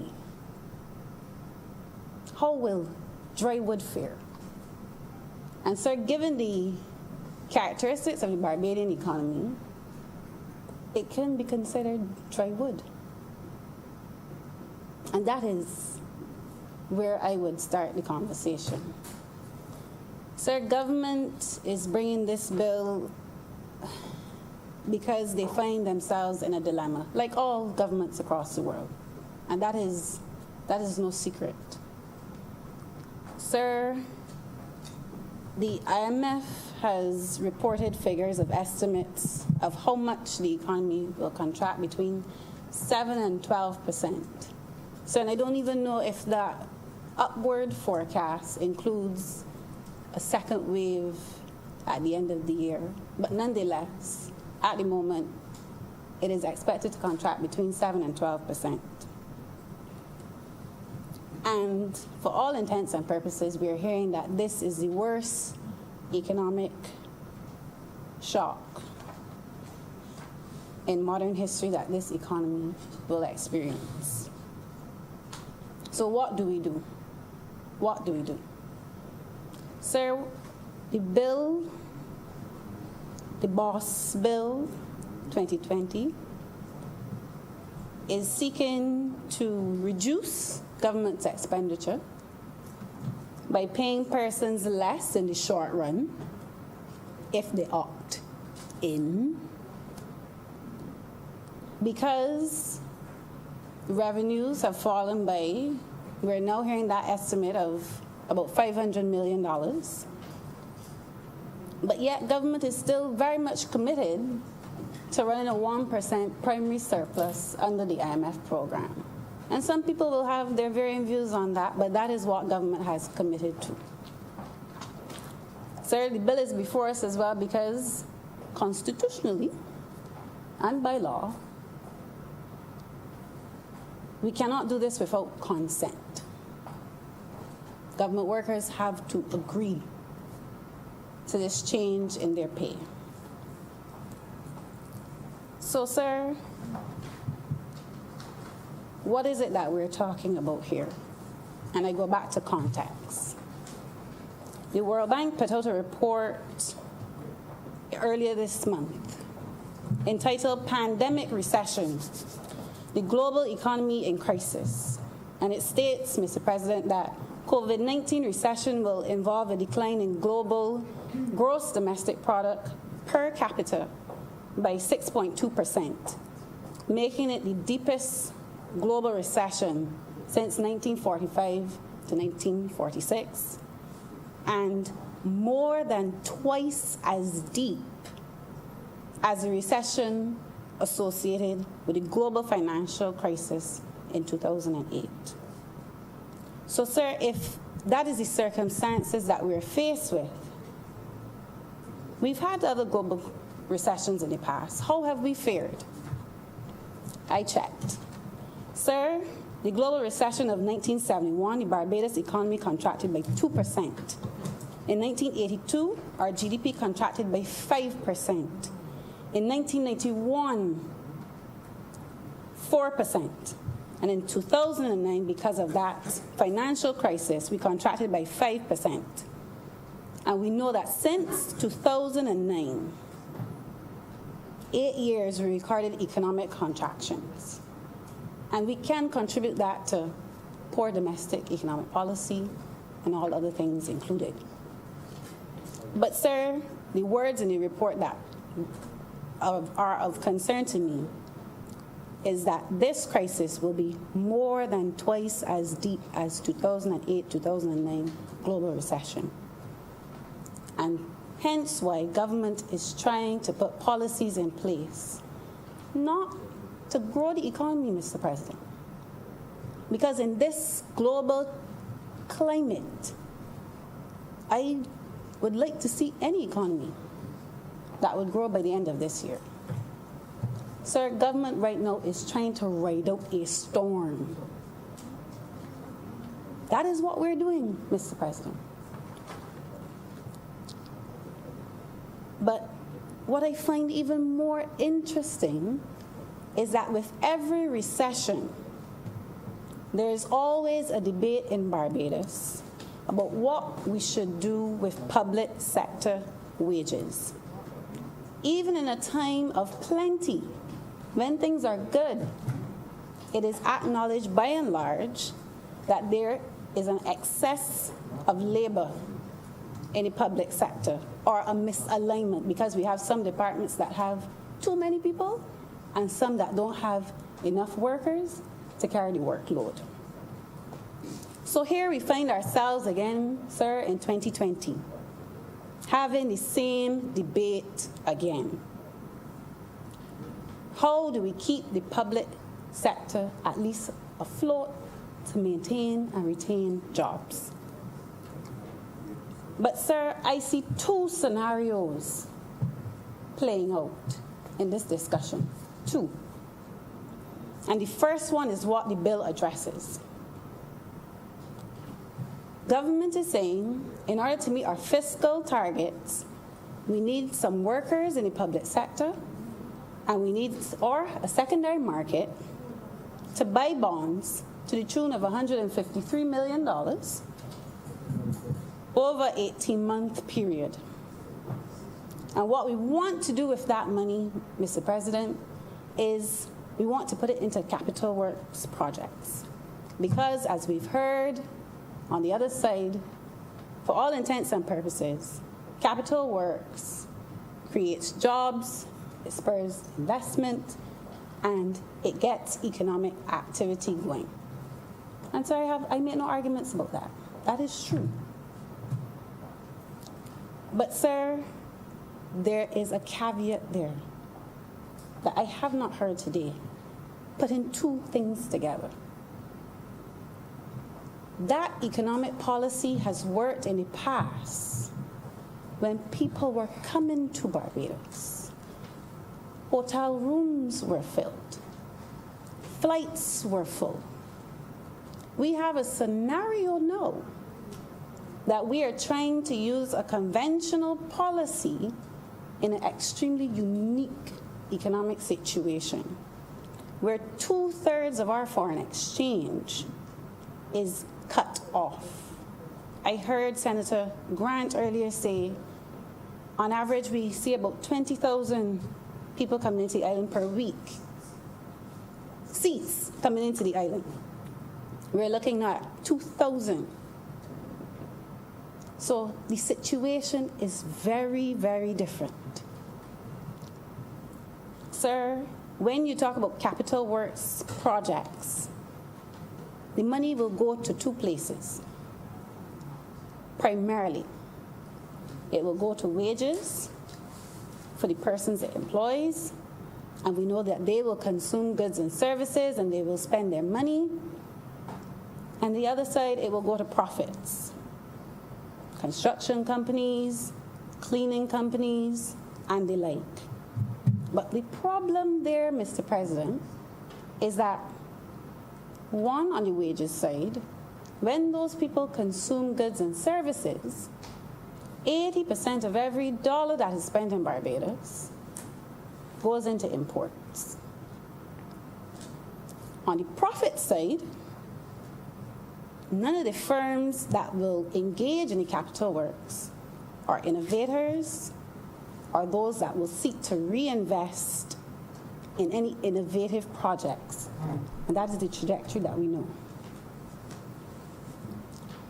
Sir, and although the argument can be made that we have approximately, I believe it is now $1.8 billion in foreign exchange, in foreign reserves,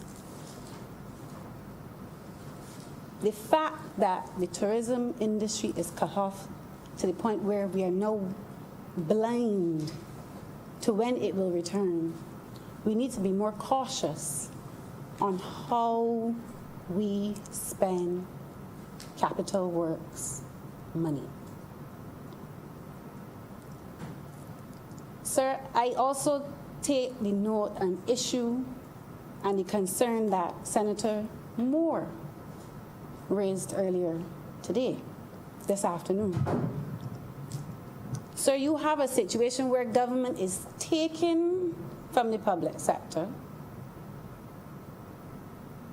and placing it into the hands of possibly a few construction firms, where only yesterday their grievances were being aired in terms of the workers of the construction industry, and a national newspaper carried a headline, "Strike Threat." So you're asking public sector workers to invest money into a situation that is clearly volatile when it comes to labor relations. I am not an expert. I wouldn't claim to be. I am just going on what I see in the media. Sir, I want to quote to you what that article stated. A union representative in the article said, if you allow me to, sir, you had a COVID shutdown, so you may have to have a workers' shutdown. He's explicit. He said, sir, further, owners of construction companies in Barbados were treating their employees unfairly on the back of wages cuts, and he suggested that the company in question and its affiliate companies are likely to bid, gets interesting here, sir, are likely to bid for hundreds of houses which government recently advertised seeking bids. And we have a government saying to public workers and to the country, we need money to put into these firms to get economic activity going. Yet the workers are saying we are not benefiting in any significant way. So remember I said there were two places which this money will go, wages and profits. So if the workers are saying it's not going in wages, then sir, where will it go? Profits. And sir, this is not a one-off situation. We're now 6 months into the year. Only recently, early in the year, there was another construction company. Workers walk off the job. Nonetheless,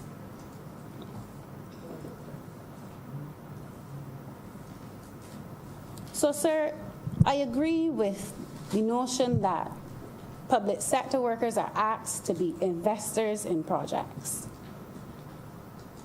But I have not been a part of the consultation, but I think there's some other questions that government needs to answer, given all that is happening and how dire the situation is right now, in this moment.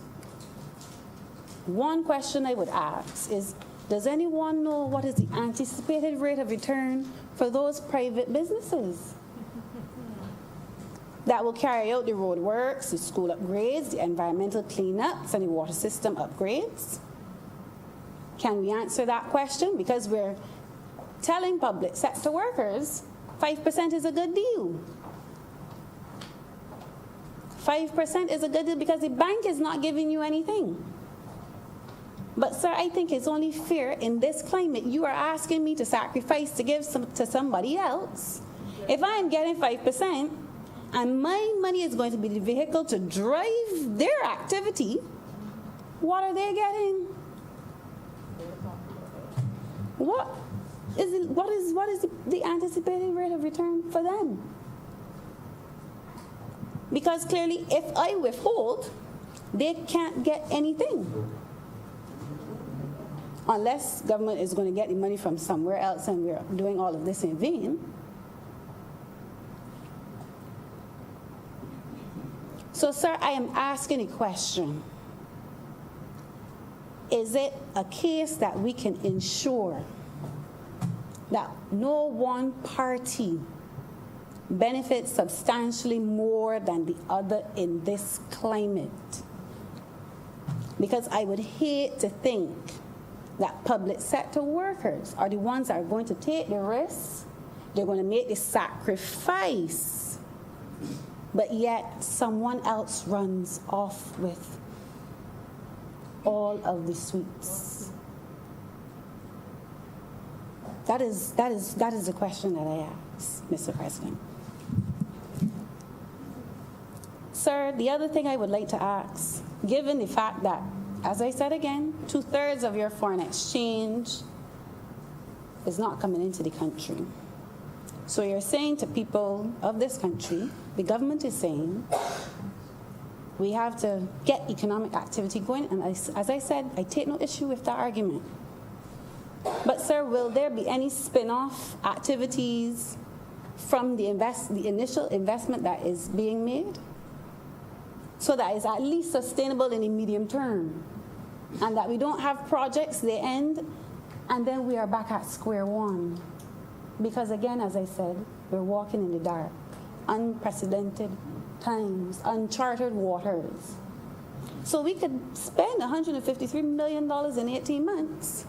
Some activity would be generated, but what happens if the tourism sector does not pick up then? Or has not picked up to a point that can then carry the country? So, sir, that is why I'm asking the question. Are there other activities that we can engage in that can at least try to plug the hole in the monies that goes out of the country in terms of saving foreign exchange, or at least engage in activities that would earn foreign exchange?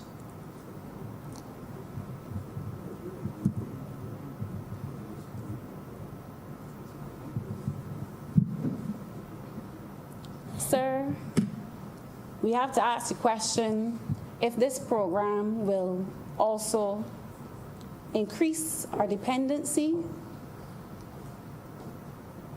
or will it increase our resilience?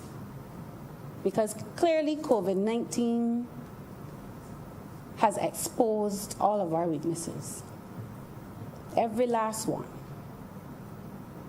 And that is why I asked the question, can we not engage in capital works programs, for instance, that build, I don't know, agro-processing plants, high-tech agro-processing plants, so that is paired now with the efforts that are being made to put 750 acres of land back into production. Yes, there will be some importation of capital, but local engineering goes into the plant. Because, sir, if we're going to spend this money and it places further burden on the foreign exchange, the foreign reserves, and tourism does not pick back up as we anticipate in the time frame that we anticipate, sir, I fear that we will be in a worse position than we were when this BOSS bill is passed. Sir, another criteria that I would like to ask, because this is something that I've heard time and time again, only certain people get government contracts. The small man is get left out. So I would think a question that would hearten Senator Holder in particular would be, is there a criteria when giving this money out, when this money is being allocated, how many micro, small, and medium enterprises will be included to ensure there's a greater share of these funds? Because, sir, we're talking about an economy that cannot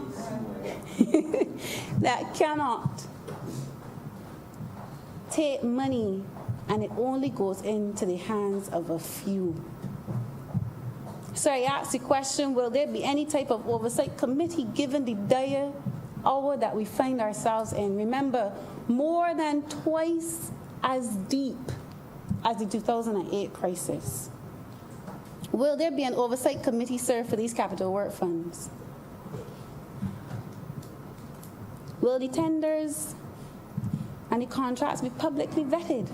Set a new standard so that we're all a part of the decision making, because we're all asking to sacrifice. Decisions are not made behind closed doors. Sir, and even further, if you are asking people to take up a sacrifice like this, because we know in this country money is spent, funds are allocated, projects are given, and in 2-3 years' time, where a building is supposed to be standing, we come and find grass. So, sir, Investment is being made to these private companies now that are going to build all of these things that government says it's going to build and change and do. Who is going to be held accountable if these projects are not completed in the way that it was intended? How are we going to hold these people accountable? So, sir, for me, those are the types of questions, and that is the type of discussion. Probe a bit deeper, because the hour requires it, Mr. President. As we talk about capital works projects, it cannot be the business as usual capital works projects, because you do not have foreign exchange coming into this country, given the circumstances we find ourselves in. And as much as we say, spur domestic economic activity, this country runs on foreign exchange because we do not trade in Barbadian dollars.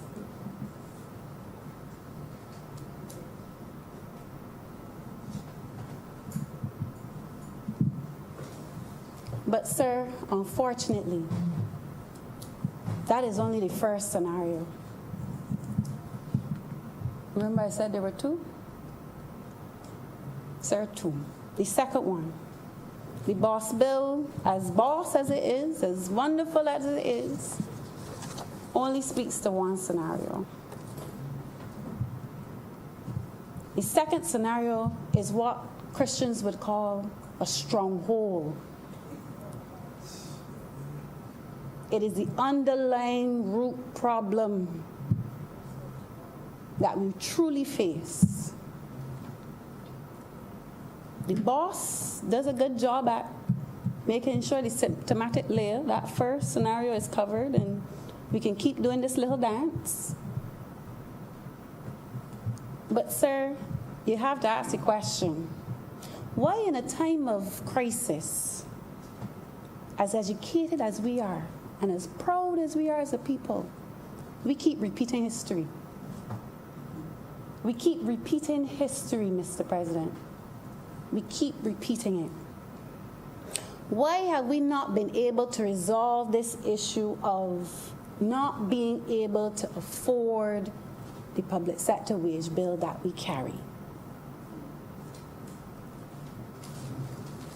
Sir, you want to know why this stronghold has not been addressed? Because it's not politically favorable to address it. It does not score you political points. But, sir, I take this moment very seriously for this country. So I am not here to be politically favorable, and I'm not here to score political points. Sir, it is not favorable to talk about the public sector wage bill because we have this notion in Barbados where, more often than not, the public sector is used as an employment bureau.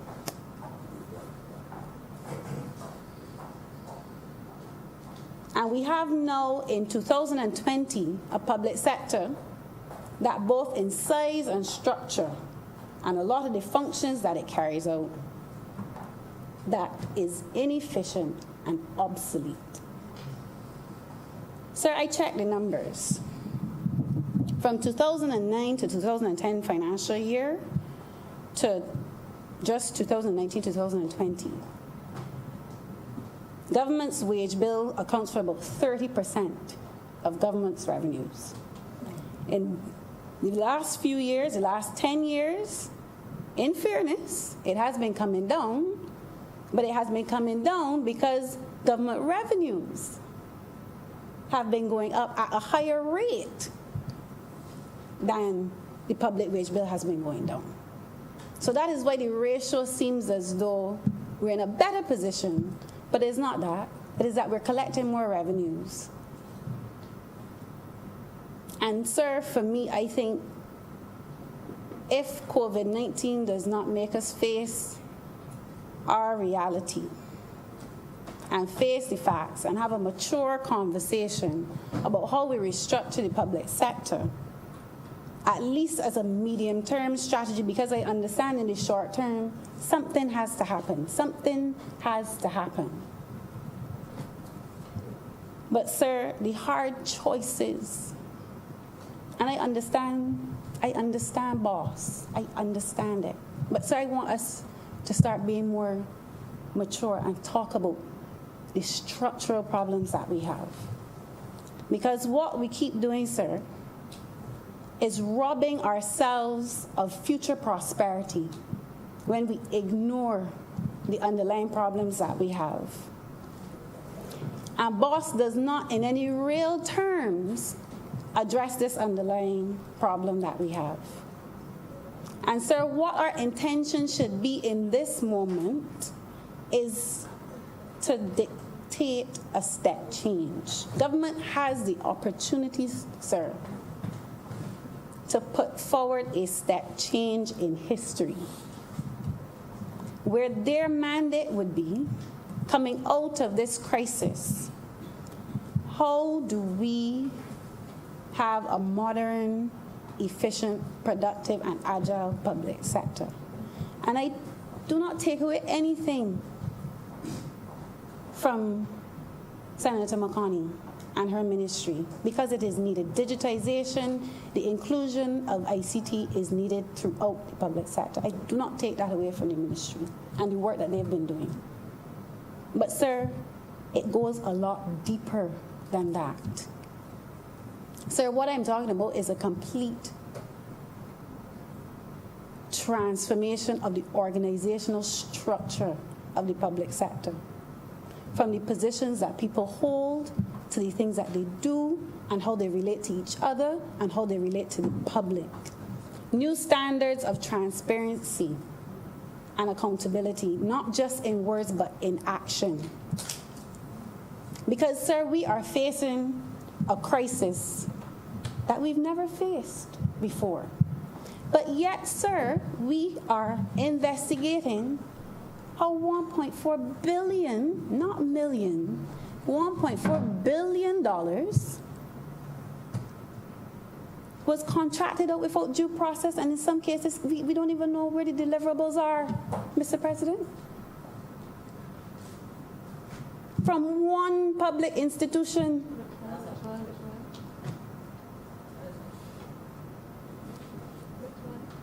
From one public institution, Mr. President. Sir, to put that into context, the Barbados Water Authority, for those in the chamber that don't know which public institution I'm talking about, sir. Put it into context, sir. $1.4 billion over a time frame, I believe it was 8 years. Right? Sir, that is, hold on, give me a minute. Hold on, I can get there. Sir, that is $175 million per year. And now we have a government looking for $153 million to inject into capital works projects. You see how the two go together? $175 million a year. I know we got a government scrambling, asking people to make a sacrifice to come up with $150 million this year in a crisis. I just said, make the hard decision, restructure, and hold people accountable. Sir, something has to be fundamentally flawed, Mr. President, with the system.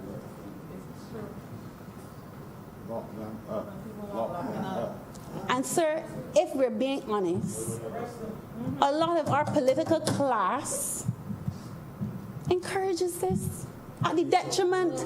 Some of our political class encourages this type of this behavior, and now this whole country is being asked to carry the burden, share the burden.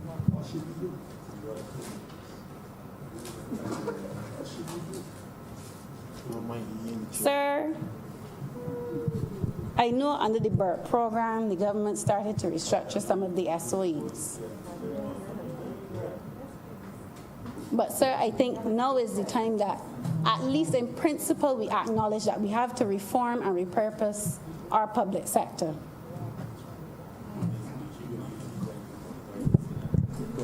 Sir, and we don't have to look too far on how to address problems like these, you know. In the Caribbean, there's a lot of economic intellect that we can use. Sir Arthur Lewis did a brilliant piece of work as it relates to how do you move a sector which has excess labor to productive sectors where persons are more highly trained. He used that context when he was talking about the agricultural sector. It could be applied, sir, to the public sector. And I think in doing that, it would then force us to do what we've been saying we needed to do now for the longest while, and that is actually to diversify and start new economic activity in Barbados. But again, the stronghold holds firm. So the longer we hold on to the stronghold, we don't move.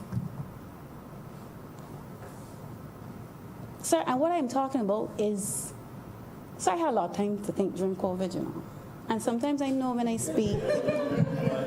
Sometimes I know when I know when I speak, sir. Some people look a little confused, and I understand. Because I'm speaking now. But no. But sir, I speak from a position of what do I want Barbados to look like when I'm 45.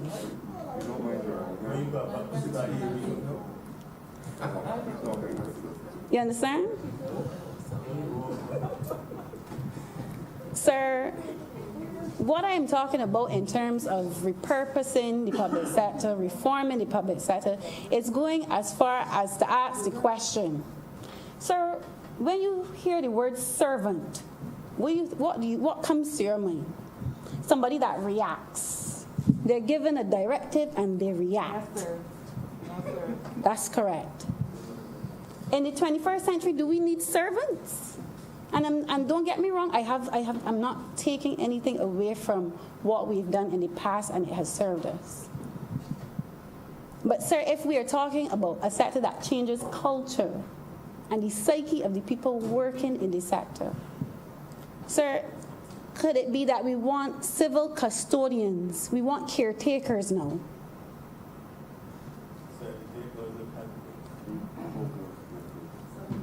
Sir, is it that when we go forward, we need a public service or a civil service, which was given to us by our colonial masters? Or do we need to birth something different, something new coming out of all of this? Do we need a Barbados national agency? Because the word agency has a different connotation. And I can get to that point. Because, sir, when you talk about agency, you're talking about action, you're talking about intervention for a desired outcome. Rather than someone that just takes orders and does what they're supposed to do. And, sir, as I said, it is not a politically favorable thing to talk about. Because when we talk about the public sector, it becomes highly politicized. It becomes extremely high, because we go to the narrative that we hold so dear, and it gives us political points. How many people you can send home? But sir, we passed that. COVID-19 should allow us to pass that. That type of discussion in politics. And I will not respond to that type of politics, Mr. President. 14 ministers. 14 ministers. And sir, you want to know why I would not go there? Because Facade. I do not want, Mr. President, and I'm going to wrap it here. I do not want, and I'm being so honest with you, Mr. President. I do not want that somebody is standing in this chamber 15 years from now having the same conversation that parliamentarians had 30 years ago. Sir, we cannot be spending this much money in tertiary education to stay still. And to ask persons to educate themselves, uplift themselves, sir. And we find comfort in politicizing something that it's clear as day that needs change. But because we want to win votes and we want to use it as an employment bureau and we want to do all of these things for our own selfish gain, we hold back the entire country. Because, sir, my colleague this morning spoke to a debate that happened in 1991. And yet in 2020, I am discussing a bill, sir, and that's why I say it's symptomatic. We are discussing a bill for the same thing they proposed back then. Sir? What does that tell you about the Barbadian economy and how we have progressed? What does that say about our development as a country?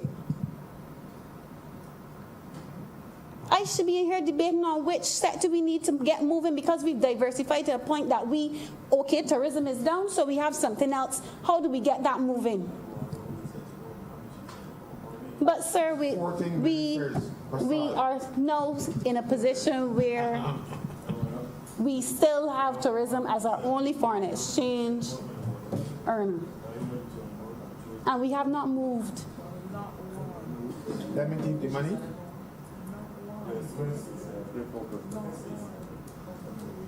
And so I understand that those in the older generation would take comfort in that type of language about sending home. I understand. You take comfort that, sorry, you go to a default setting when you get uncomfortable. But, sir, I hope that I represent something new. Fresh. And, sir, what I will say is this, and I will end here. That notion of being blunt and crass about what needs to be done. So I meet that discussion with this. Ephesians 4:15. Ephesians 4:15. Speak the truth in love.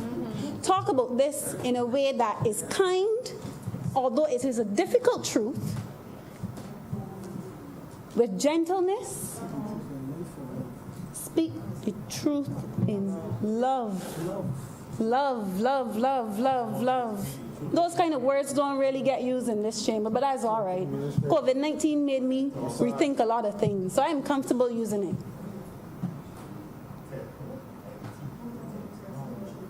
Because something has to change. We cannot go through this crisis, sir, come out on the other side and go back to business as usual. We'll be worse off for it. Because, as I said, we are continually, generation by generation, robbing ourselves of our own development. So, sir, I end here now. I end here now by saying, sir, I hope that this is the last debate. The last. We've exhausted the conversation from 1991 to 2020. I ask the government to take the opportunity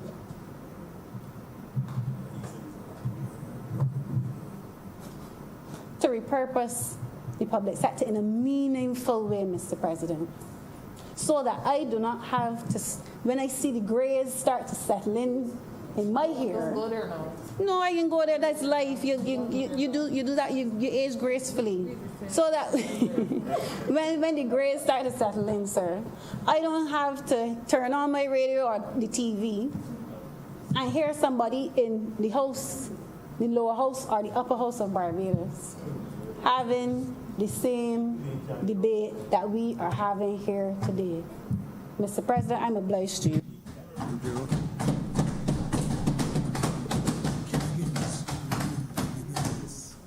I next recognize Senator Wiggins. Good afternoon, and thank you very much, Mr. President. The evening has been long, a lot has been said.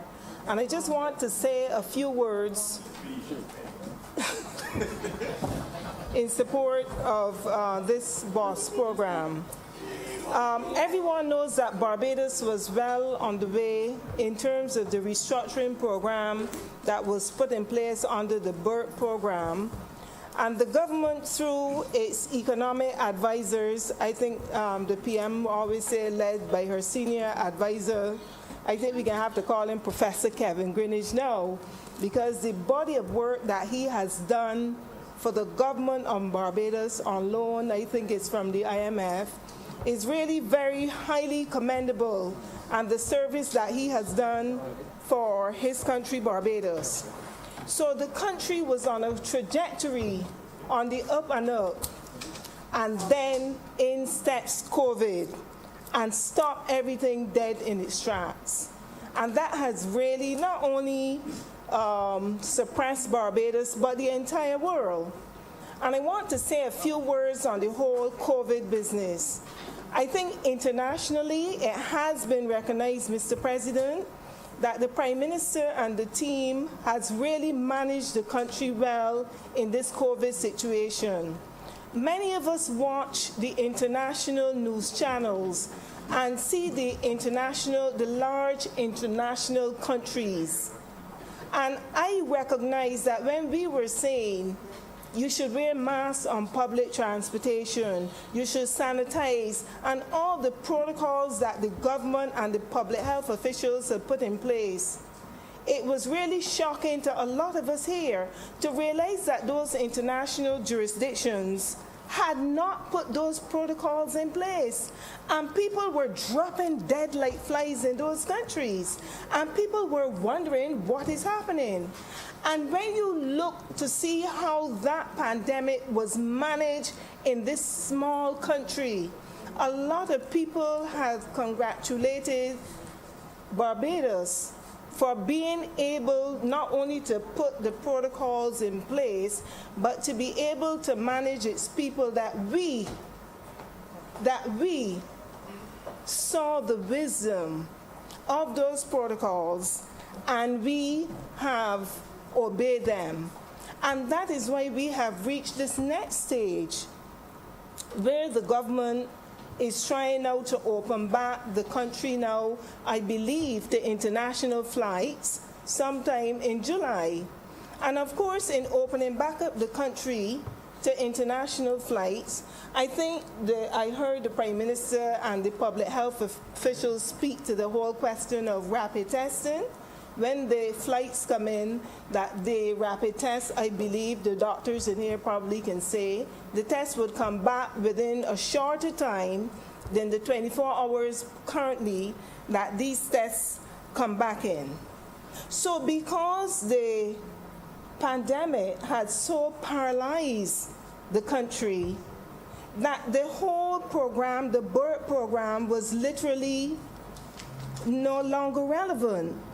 And there had to be a different plan that had to be put in place to rescue Barbados, because everybody else in the world was scrambling to get their countries back up and ready to face, well, the world literally.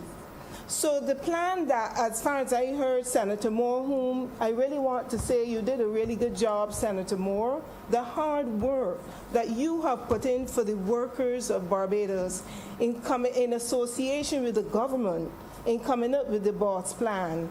And what I found very interesting, that a Prime Minister can come and sit down for 2 whole days. I think there were 3 different sessions on each day, and sit down with the workers of this country and say to them, ask me anything that you want to find out about this program, in association with the union leaders.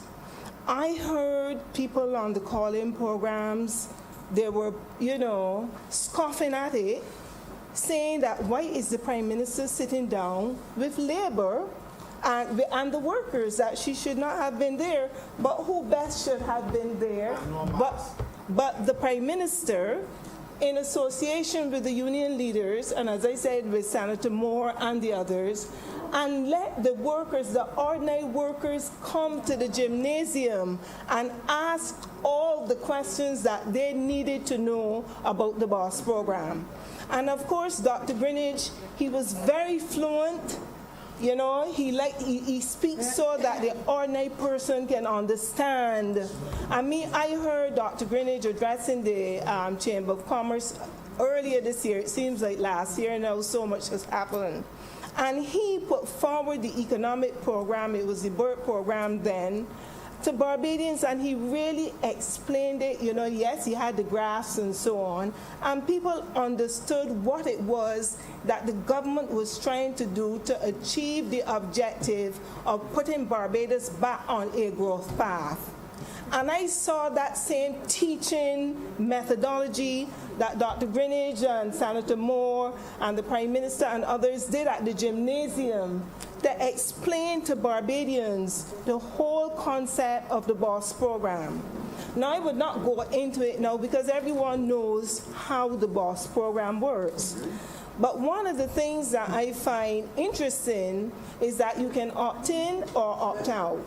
Those persons who have decided to opt out, where the bonds will be bought by the central bank, the interesting thing is that the credit unions and other persons in Barbados can become involved.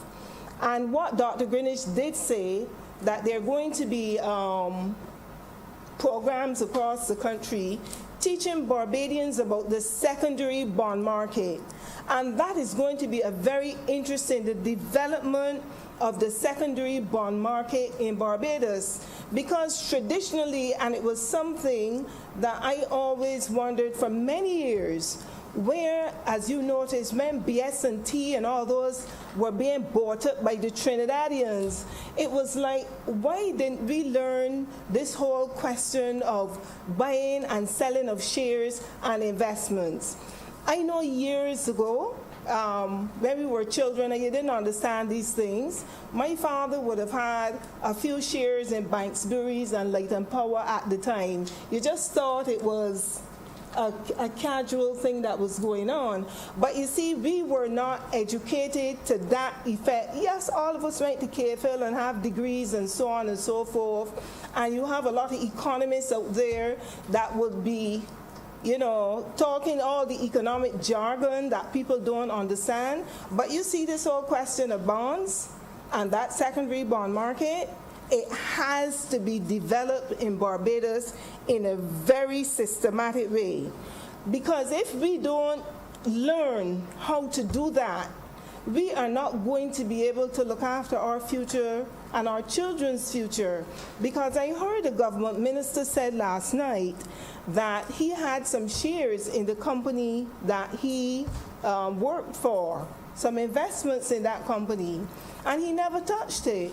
And after several years, he decided to cash in his shares and so on, and got a substantial amount of money where he could have renovated his house.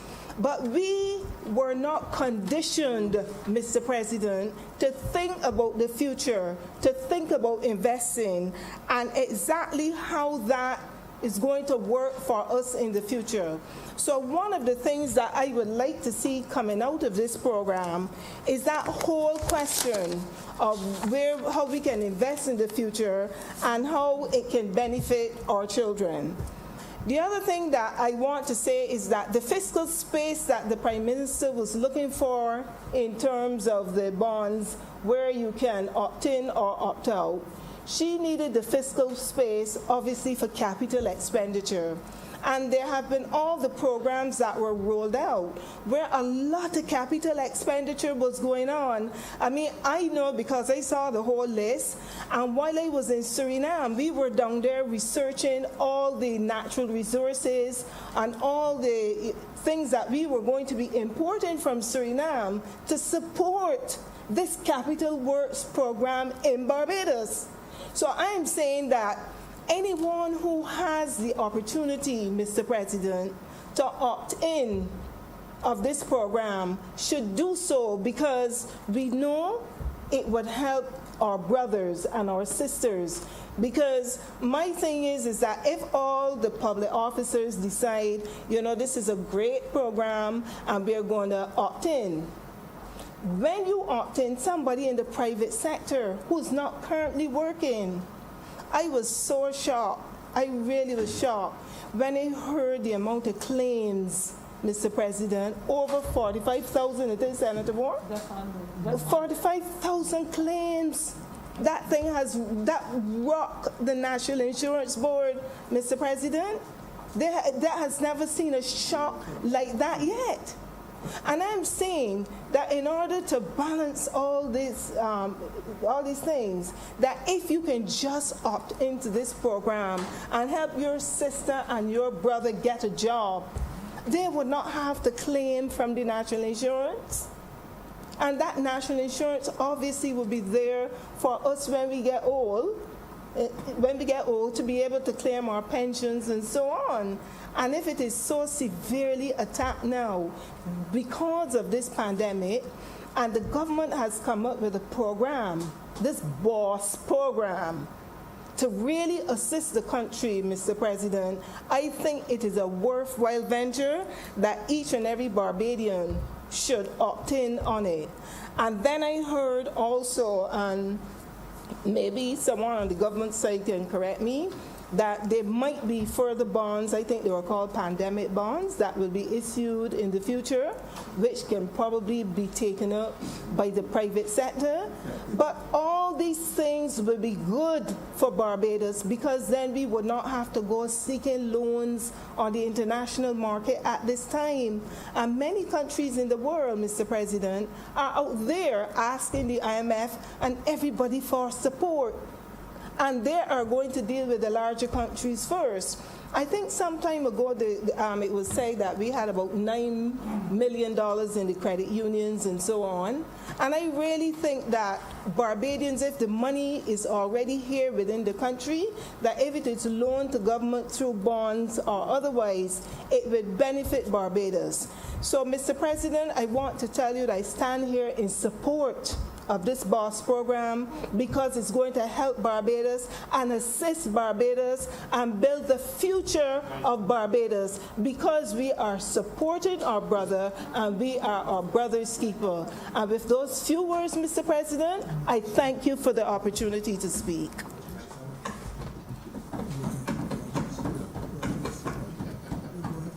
Senator Rogers, next on the list.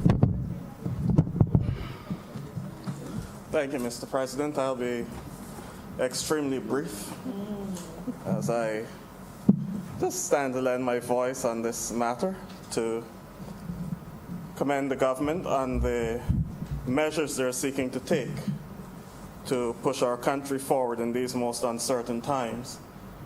I was away from the chamber for a bit because I was performing the funeral ceremony for Ras Iral. I had the opportunity to spend some time with the Nyabingi brothers and sisters.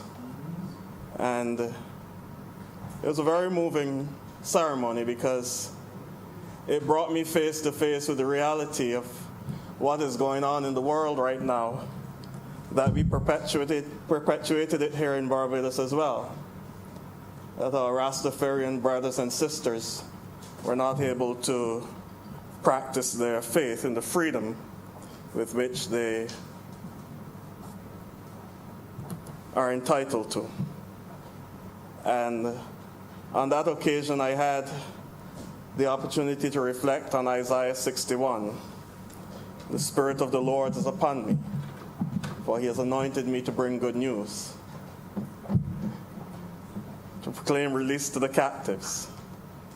And I said that to say that, having heard a snippet of Senator Drake's message, in spite of all that she pointed out, she also infused a message of hope, that there can be light at the end of this tunnel for us all. And one quote that has come to mind is one from the Trinidadian Calypsonian Leroy Caliste, the Black Stallion, who said, when the country is facing its darkest hour, and our people need us today more than ever, but in our fight to recover, it's one thing we should always remember: we can make it if we try. And I believe that this is where this BOSS program becomes very pertinent for us. We are at that time in the life of our nation when I believe, adding to what Senator Drake said, politics aside, we must start making plans beyond 3 years. Because part of the challenge with our political cycle is that we've only been able to make 3-year plans. We spend the first 3 years thanking those who got us in, and the next 2 years pandering to those who will get us back in. I hope this makes a change for us. I hope this tells us that we cannot keep repeating the cycle, that there has to be long-term planning for our national development. And this is precisely what we're asking our government workers to do. I was sitting here and I heard an aside from one member who said, I still don't understand BOSS. And probably the problem that many persons cannot understand BOSS is that the term optional is very challenging in this one. I think Senator Moore mentioned it earlier today, that it is not optional. Did I get that right? I'm sorry, through you, Mr. Chair. Section 14.1. Every month or pay period, a bond will be issued in the name of every public officer. That is not an option. A bond will be issued in the name of every public officer. And I think that that is where persons have problems with the optional. And because persons have problems with the optional, they're probably wondering whether the scheme there is a verb or a noun. But that aside, I want to speak to the social implications of the BOSS program. Well, I support it because something has to be done, and this is the best that can be done at the time. I believe all the luminaries amongst us have sat down and decided this is what it is. But I also want us to remember, let us not forget that COVID-19 did not start all that we're discussing here. That before this, many of the members in this chamber were saying we went through a lost decade. And so there's still persons out there who cannot afford to save. There's still persons out there who were losing their homes before COVID-19 and they'll lose them still. There are persons out there who were living hand to mouth before COVID-19 and they'll be living hand to mouth now. And that is where we have to be very careful about the social implications of this BOSS program. Because if a bond is issued for every public servant, knowing full well there are some who cannot take it, what it really means is that those who are more affluent are just sitting there waiting for this 5%, and a greater chasm will be set between the haves and the have-nots in Barbados. And it will come at the expense of the have-nots. I'll leave that there. Before COVID-19, I've said it before, we had a serious problem with crime in this country. If we are going to widen the chasm through this program, it will exacerbate that situation. There are persons out there who cannot afford to save anything, and it may be more than we think. And so this BOSS program, strike of genius as it may well be inadvertently, and I'm going to say inadvertently because I will never believe that my government will do this, a way to widen the chasm between the haves and the have-nots. That being said, I still wish to encourage our people to remember that the work we do here in this time is not for ourselves. It's for our children and their children. A generation 30 years ago had to make some sacrifices for the sake of Barbados. This generation now has to make sacrifices for the sake of the generations to come. But I wish to implore that we remember that Barbados, and the Barbados we're proud of, and the Barbados we love, was built on the premises of social democracy. We cannot suddenly, one generation, decide we're going to become capitalists.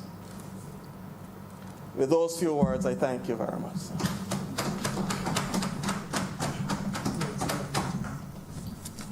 Anything else? It's your time, sir.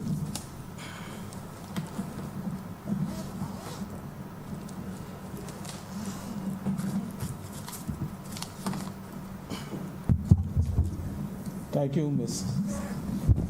you, Mr. President.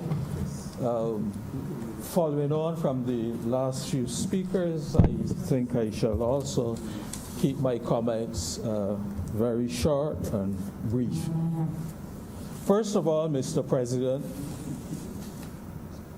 I would wish to congratulate the labor movement and the government for working together, for having some serious discussion, for fleshing out the various issues that arose, and being able to arrive at a situation which provides, to some extent, a win-win situation for both entities.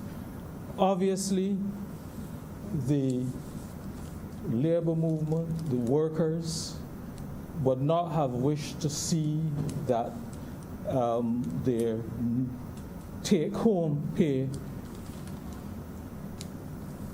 could or would be cut. Government, of course, in the circumstances which we know and which we understand, needed to have that space in order to keep the economy on float during this perilous time. And we know that there's a substantial decline in revenue. Government had to do something. And it's never going to be, whatever government comes up with is never going to be acceptable or liked by the various sectors in the society. And so what has to be done at any time is to do the best you can to satisfy the wider community. Our government was, to use the proverbial Bajan phrase, between a rock and a hard place. Substantial loss of revenue. We've heard the Prime Minister said before that no taxes, no additional taxes will be raised because it's just impossible. So the opportunities for raising additional revenue are very few. Expenditure, on the other hand, what are the opportunities for cutting expenditure? Well, if you look at the estimates of revenue and expenditure, we recognize that perhaps about 30% of government's expenditure is tied up in emoluments and pension payments and so on. Being unable, therefore, to cut salaries, not wanting to lay off additional people and exacerbate the situation as it is, where you have perhaps about 20% unemployment or approaching 20%. It is therefore commendable that something was the government and the labor were able to work out something which allowed everyone to come to some agreement, some amicable agreement. And I have to commend them on the imagination of putting together the bonds, because at the end of the day, you can accept the bonds as part payment. You can refuse them, and and there's a mechanism for getting your full salary back. So there's that flexibility, which I think allows those who are unable to invest or to make that contribution to still have their full emoluments available to them.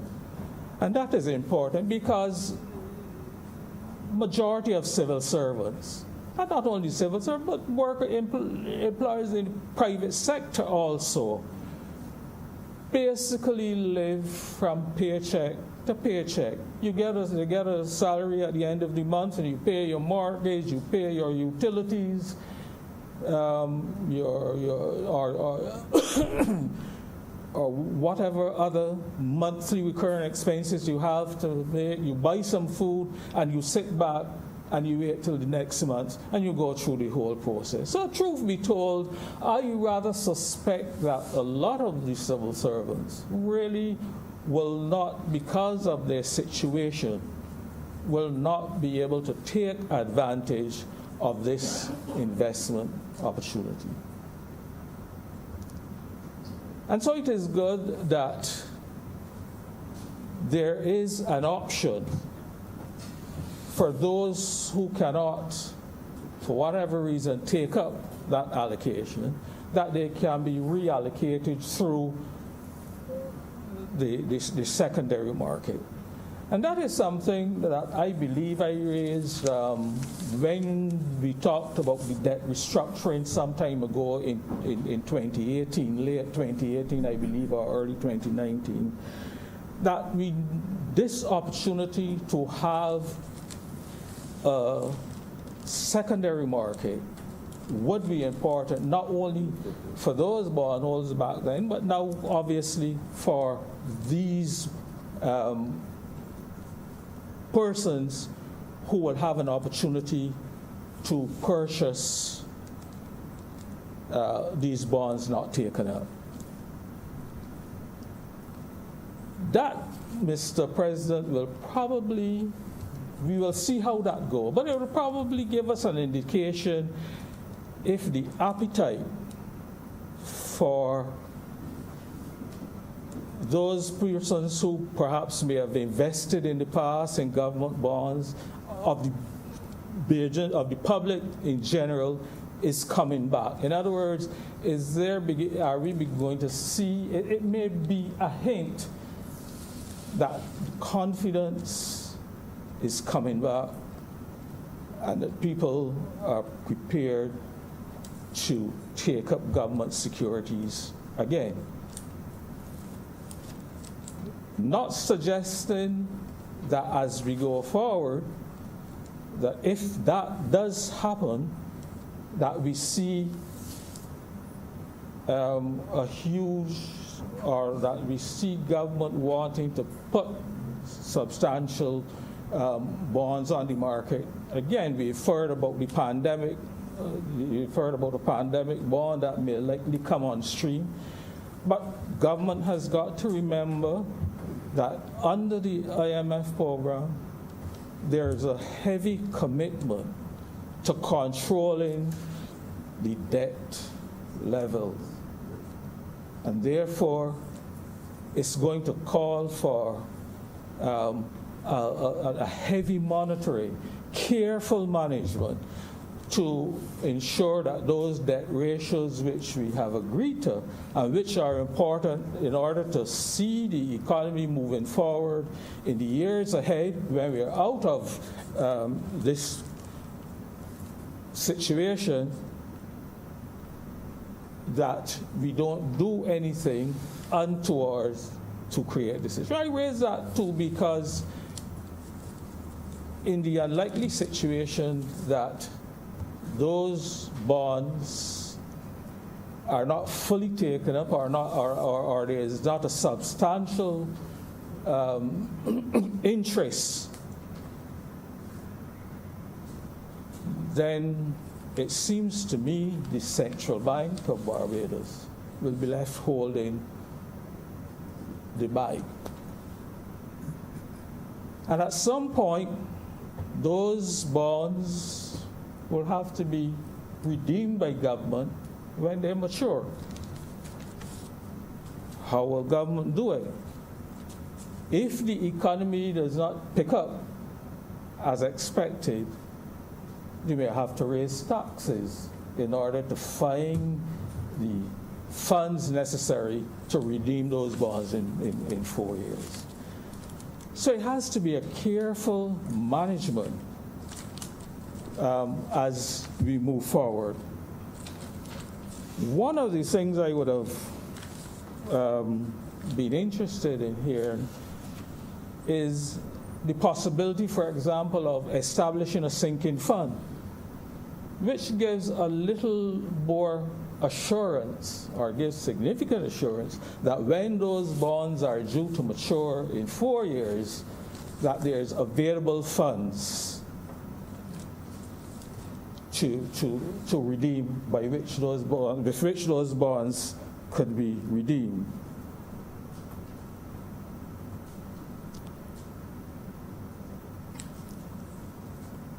So, as we look forward, Mr. President,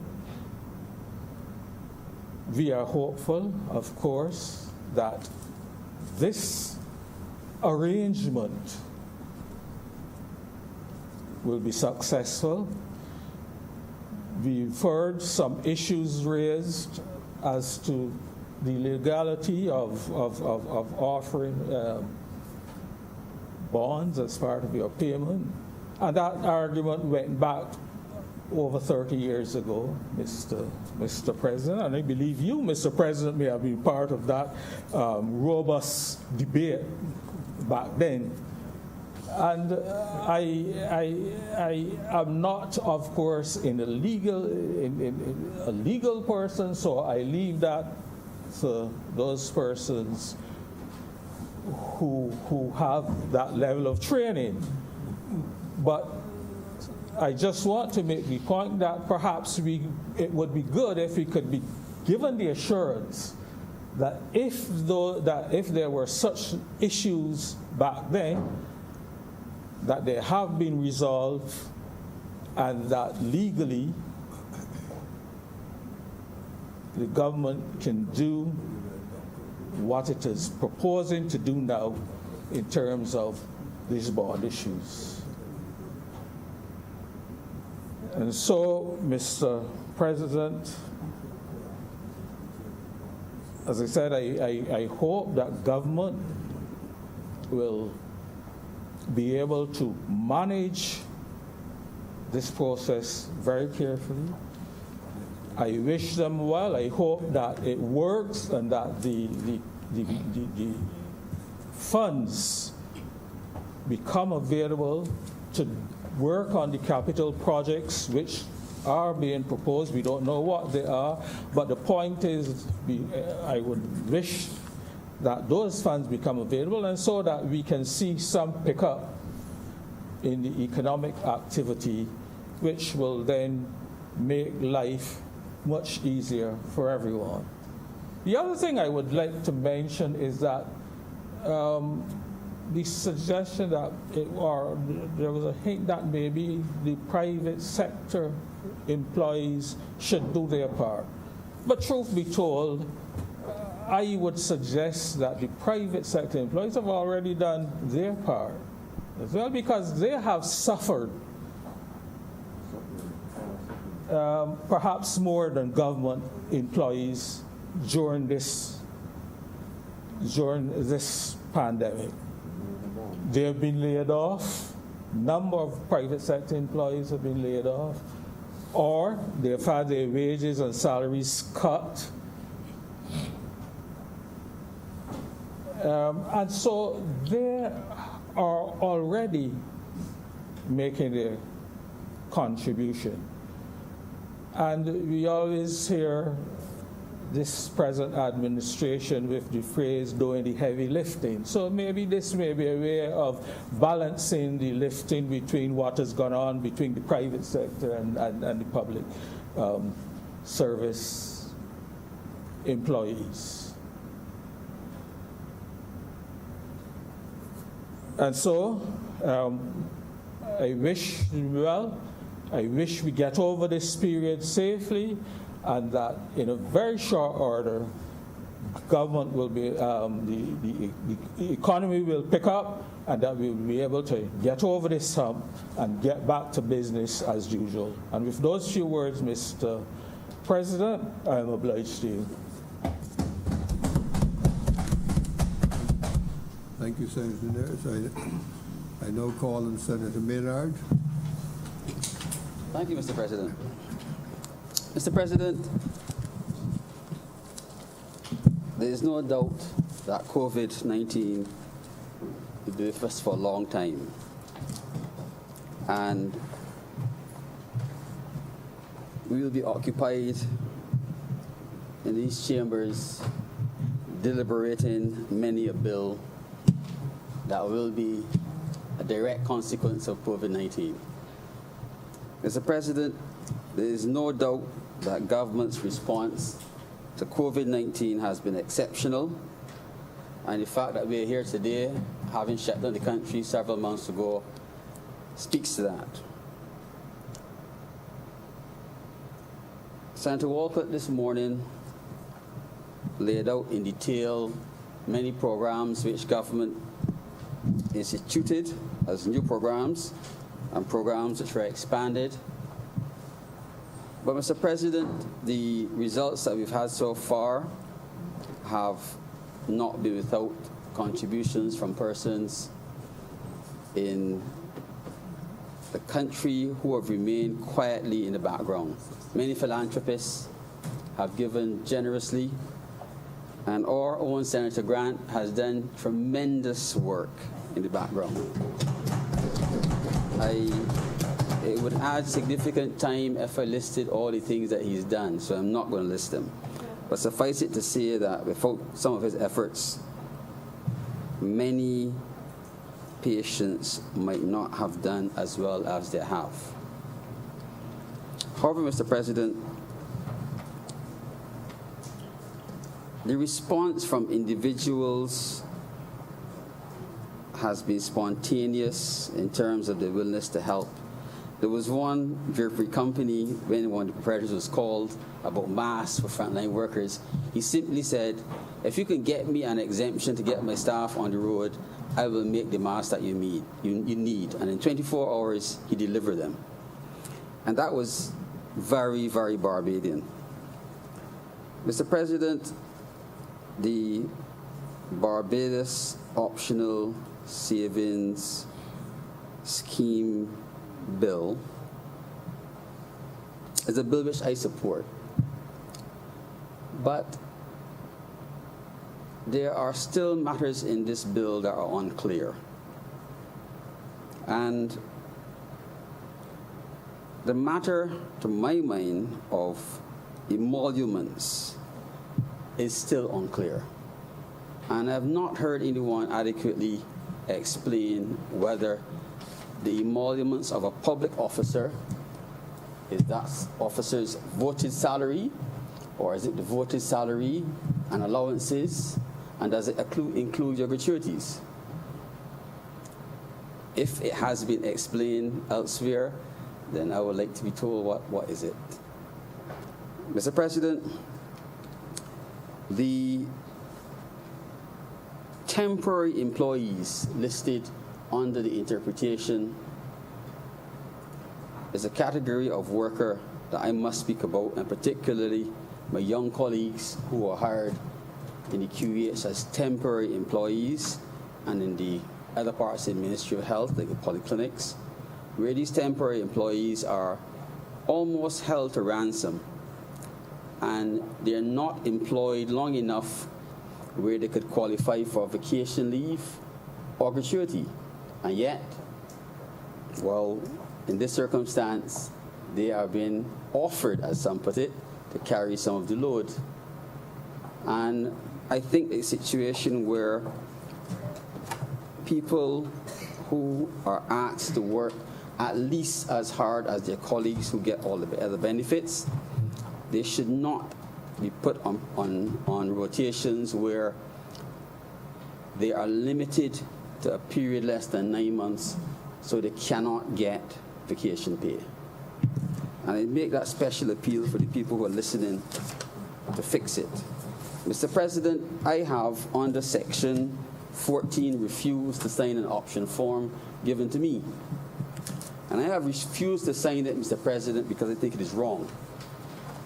And I think it is wrong that the largest institution in the Ministry of Health with 2,000 plus workers who could meaningfully contribute to the program have not had chance to listen to the debates in this House and in the lower house and come to a position where they might feel differently. And they have been given a memo before these debates were held to sign an option form on Monday, by Monday, and it is wrong. And I believe that should be reversed and they should be offered another option form so they can make up their minds freely.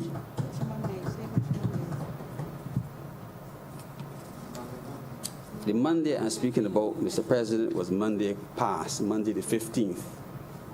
And I cannot understand why any group of persons will be asked to sign a form before the bill is passed. Mr. President,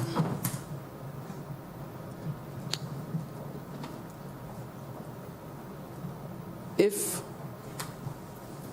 the public sector workers do not take up these bonds, I am certain the secondary markets will. And someone said we can either all swim together or possibly drown together. None of us, I believe, want to drown. Now, the COVID pandemic has led us, in part, to the position that we're in, and it has brought us to a point where we are probably better off in a much faster time. Senator McConney has been tasked with making us digital. And in that regard, the COVID pandemic has helped because people are now doing things from their homes where in the past they had to go to an office to do them. Medicine is no different, and the government needs to take some quick action to bring telemedicine to a point where patients no longer have to come and sit in a long line to have an appointment for something that can be dealt with if the patient in one location and the doctor in another. And it's probably a good time to really push, and I know financing is a difficult problem, to push the integration and the full development of an integrated electronic medical record and all the other things. I'm sure that Senator McConney will give us all the benefits of our expertise which is called upon. Finally, Mr. President, we have to lead by example. And I would like to think that next time we come to this chamber, all of my colleagues will be wearing masks. If we ask the public, Mr. President, to wear masks, we should wear them too. Mr. President, I took off mine because I had to speak. But we should be wearing masks, all of us. And the mask doesn't protect you as much as it protects the other person. And if one person doesn't wear theirs, then it puts everybody else at risk. Mr. President, I'm obliged to you.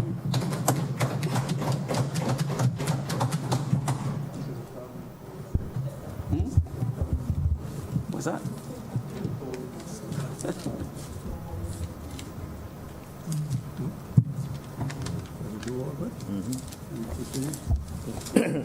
Thank you, Mr. President. As I rise to wrap up this debate on this bill, I want to say it has been a very interesting debate. I want to commend senators all for their presentations. My good friend, the Honourable Leader of the Opposition, is not presently in the chamber. I don't see him. But I wanted to commend him nevertheless for his input.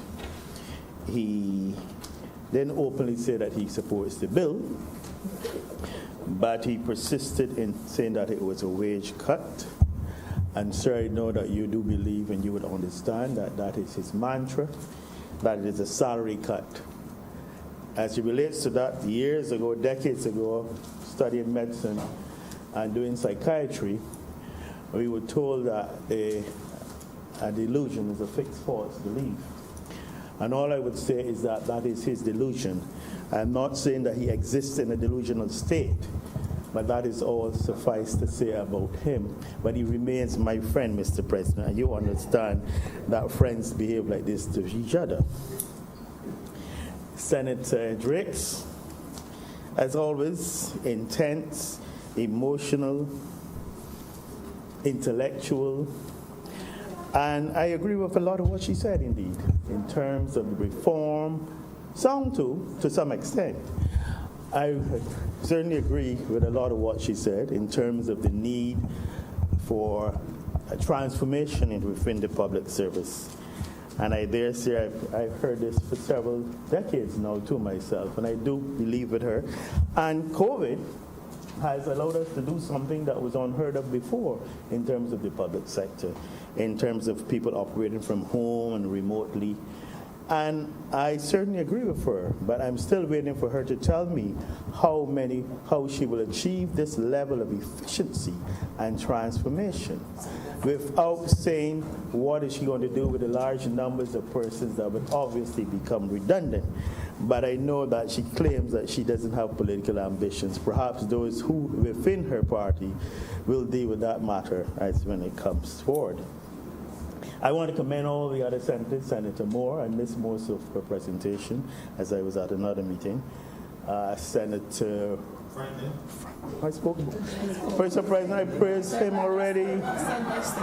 I said that you were probably delusional.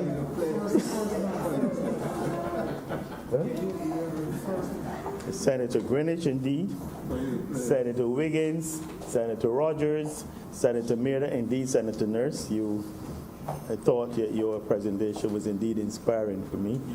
And on this side, we had Senator Springer speaking and taking us into the heart of St. Andrew and showing us how BOSS relates to St. Andrew in terms of possible capital projects. I thought it was an excellent presentation. And indeed, Senator Adams, who spoke, and Senator Grant. Oh, he spoke early. I guess he spoke very well, and he responded to Senator Franklin, if indeed it was anything to respond to. All in all, I want to assure honourable members that it is not the government's intention to, as was said, to try any underhand tricks on individuals. This is not the government's intention. I think we have laid it bare. We've had sessions throughout with all sectors in terms of how they approach the BOSS. I spoke about the name changes in terms and the valuable assistance and role played by especially the unions in this entire matter. Senator Maynard spoke about difficulty, it's still having difficulty in terms of if his allowances would be affected. On the interpretation, it defines emoluments and it speaks of salaries or wages. And as far as I know, the salary is separate from the allowances. So I don't know how much clearer I can make that for him, but perhaps I know that a special session is being organized with the hospital workers with the really unfortunate incident where option forms were distributed. And I apologize for that. Not that it has anything to do with me, but I apologize on behalf of the government, nevertheless. I know that the hospital has its own autonomous relationship with government. It has a board, and indeed it has an executive chairman. So I know that it has a certain degree of autonomy and indeed flexibility. But it was unfortunate that that was done before we were finished in here. And I know that a session is being planned to speak to the hospital workers. Mr. President, I believe I've covered all of the issues raised. And with these few words, I just want to beg to commend all my members already for their indications of support, even the opposition. And I want to beg that this bill be now read a second time. Question is that the bill under consideration be now read a second time. All honourable members in favour, please say aye. Those against, please say no. Me think the ayes have it. Mr. President, I beg to move that Your Honour do now leave the chair and this chamber resort itself into committee before the consideration of this bill. Leave the chair. The Senate resolve itself into committee in the whole Senate for further consideration of this bill in detail. All honourable members in favour, please say aye. Those against, please say no. I think the ayes have it, and we are now in committee.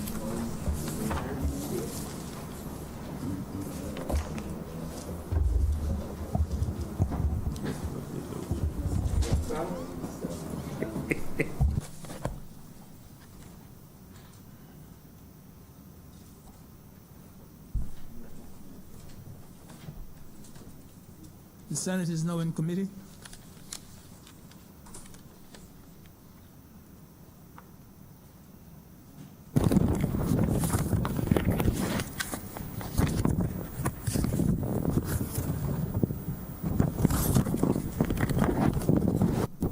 Clauses 1 to 5. Mr. Chairman, I beg to move that clauses 1 to 5 stand par. Question is that clauses 1 to 5 stand par. Honourable senators in favour, please say aye. Those against, please say no. Methinks the ayes have it. Clauses 6 to 10. Mr. Chairman, I beg to move that clauses 6 to 10 stand par. The question is that clauses 6 to 10 stand par. Honourable senators in favour, please say aye. Those against, please say no. Methinks the ayes have it. Clauses 11 to 15. Mr. Chairman, I beg to move that clauses 11 to 15 stand par. The question is that clauses 11 to 15 stand par. Honourable senators in favour, please say aye. Those against, please say no. Methinks the ayes have it. Clause 16. Mr. Chairman, in the other place, there an amendment was made to clause 16, subclause 4. In the other place, subclause 4 was deleted and replaced, and I will read it now, the new 4, any request for an allocation of bonds, A, by a public officer in excess of his bond allocation, B, by a person referred to in section 16(1) or 2, shall be allotted on a pro rata basis. I have allotted. What the original amount was allocated, but we've changed it to allotted. So Change that. Allotted. I have allocated. there's the amount that they made, but yeah, wasn't in that allotted. Allotted. So you don't figure out that's effective. Okay. Okay. Yeah. Yeah. I have allocated. Yeah, we have allocated by the Is allotted. Allotted. Allotted. Mr. Chairman, I beg that Section 16, as amended, do not stand part. The question is that clause 16 as amended stand part. Honourable senators in favor, please say aye. Those against, please say no. Methinks the ayes have it.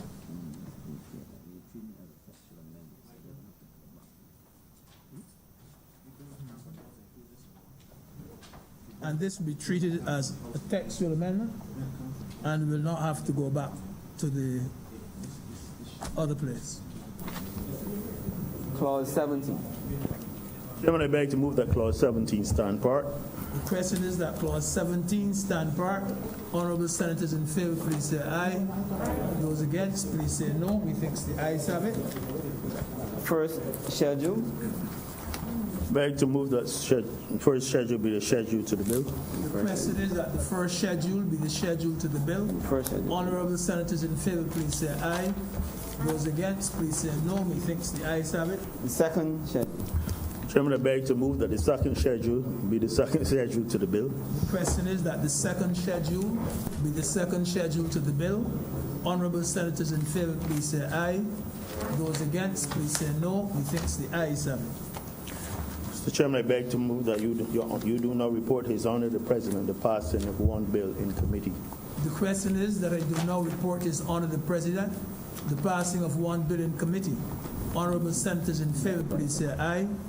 Those against, please say no. Methinks the ayes have it.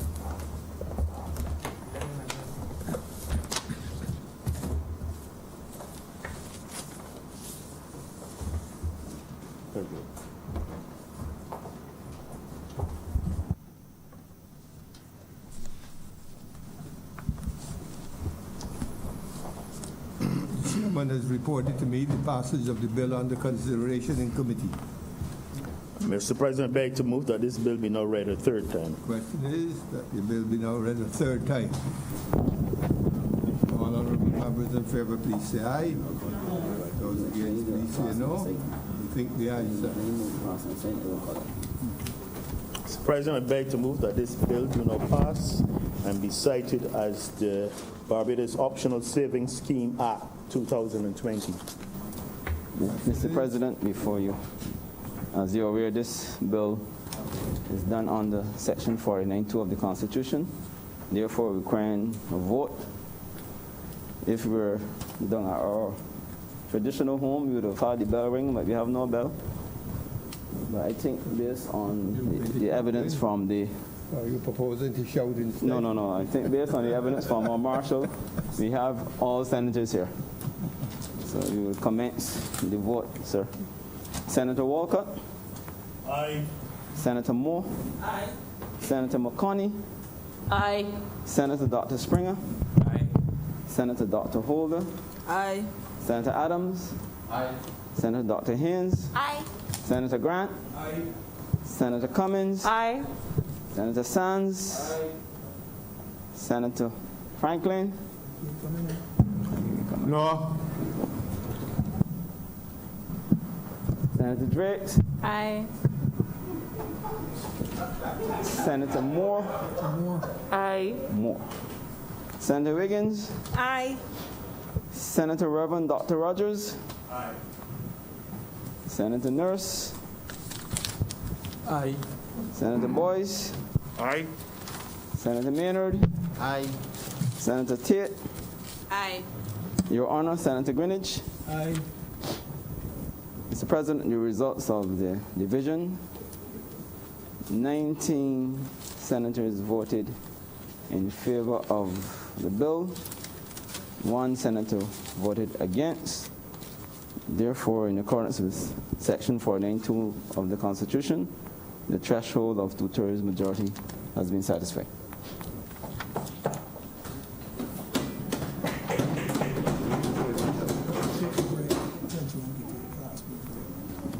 Take a break.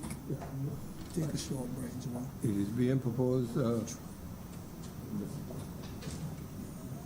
Mr. President, I beg that this sitting be suspended for half an hour. the question is that this session be now suspended for half an hour, coming back at 25 minutes Come back 6:30. after 7.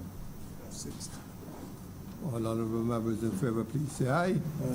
Those against, please say no. We think the ayes have it, and we are now under suspension for half an hour.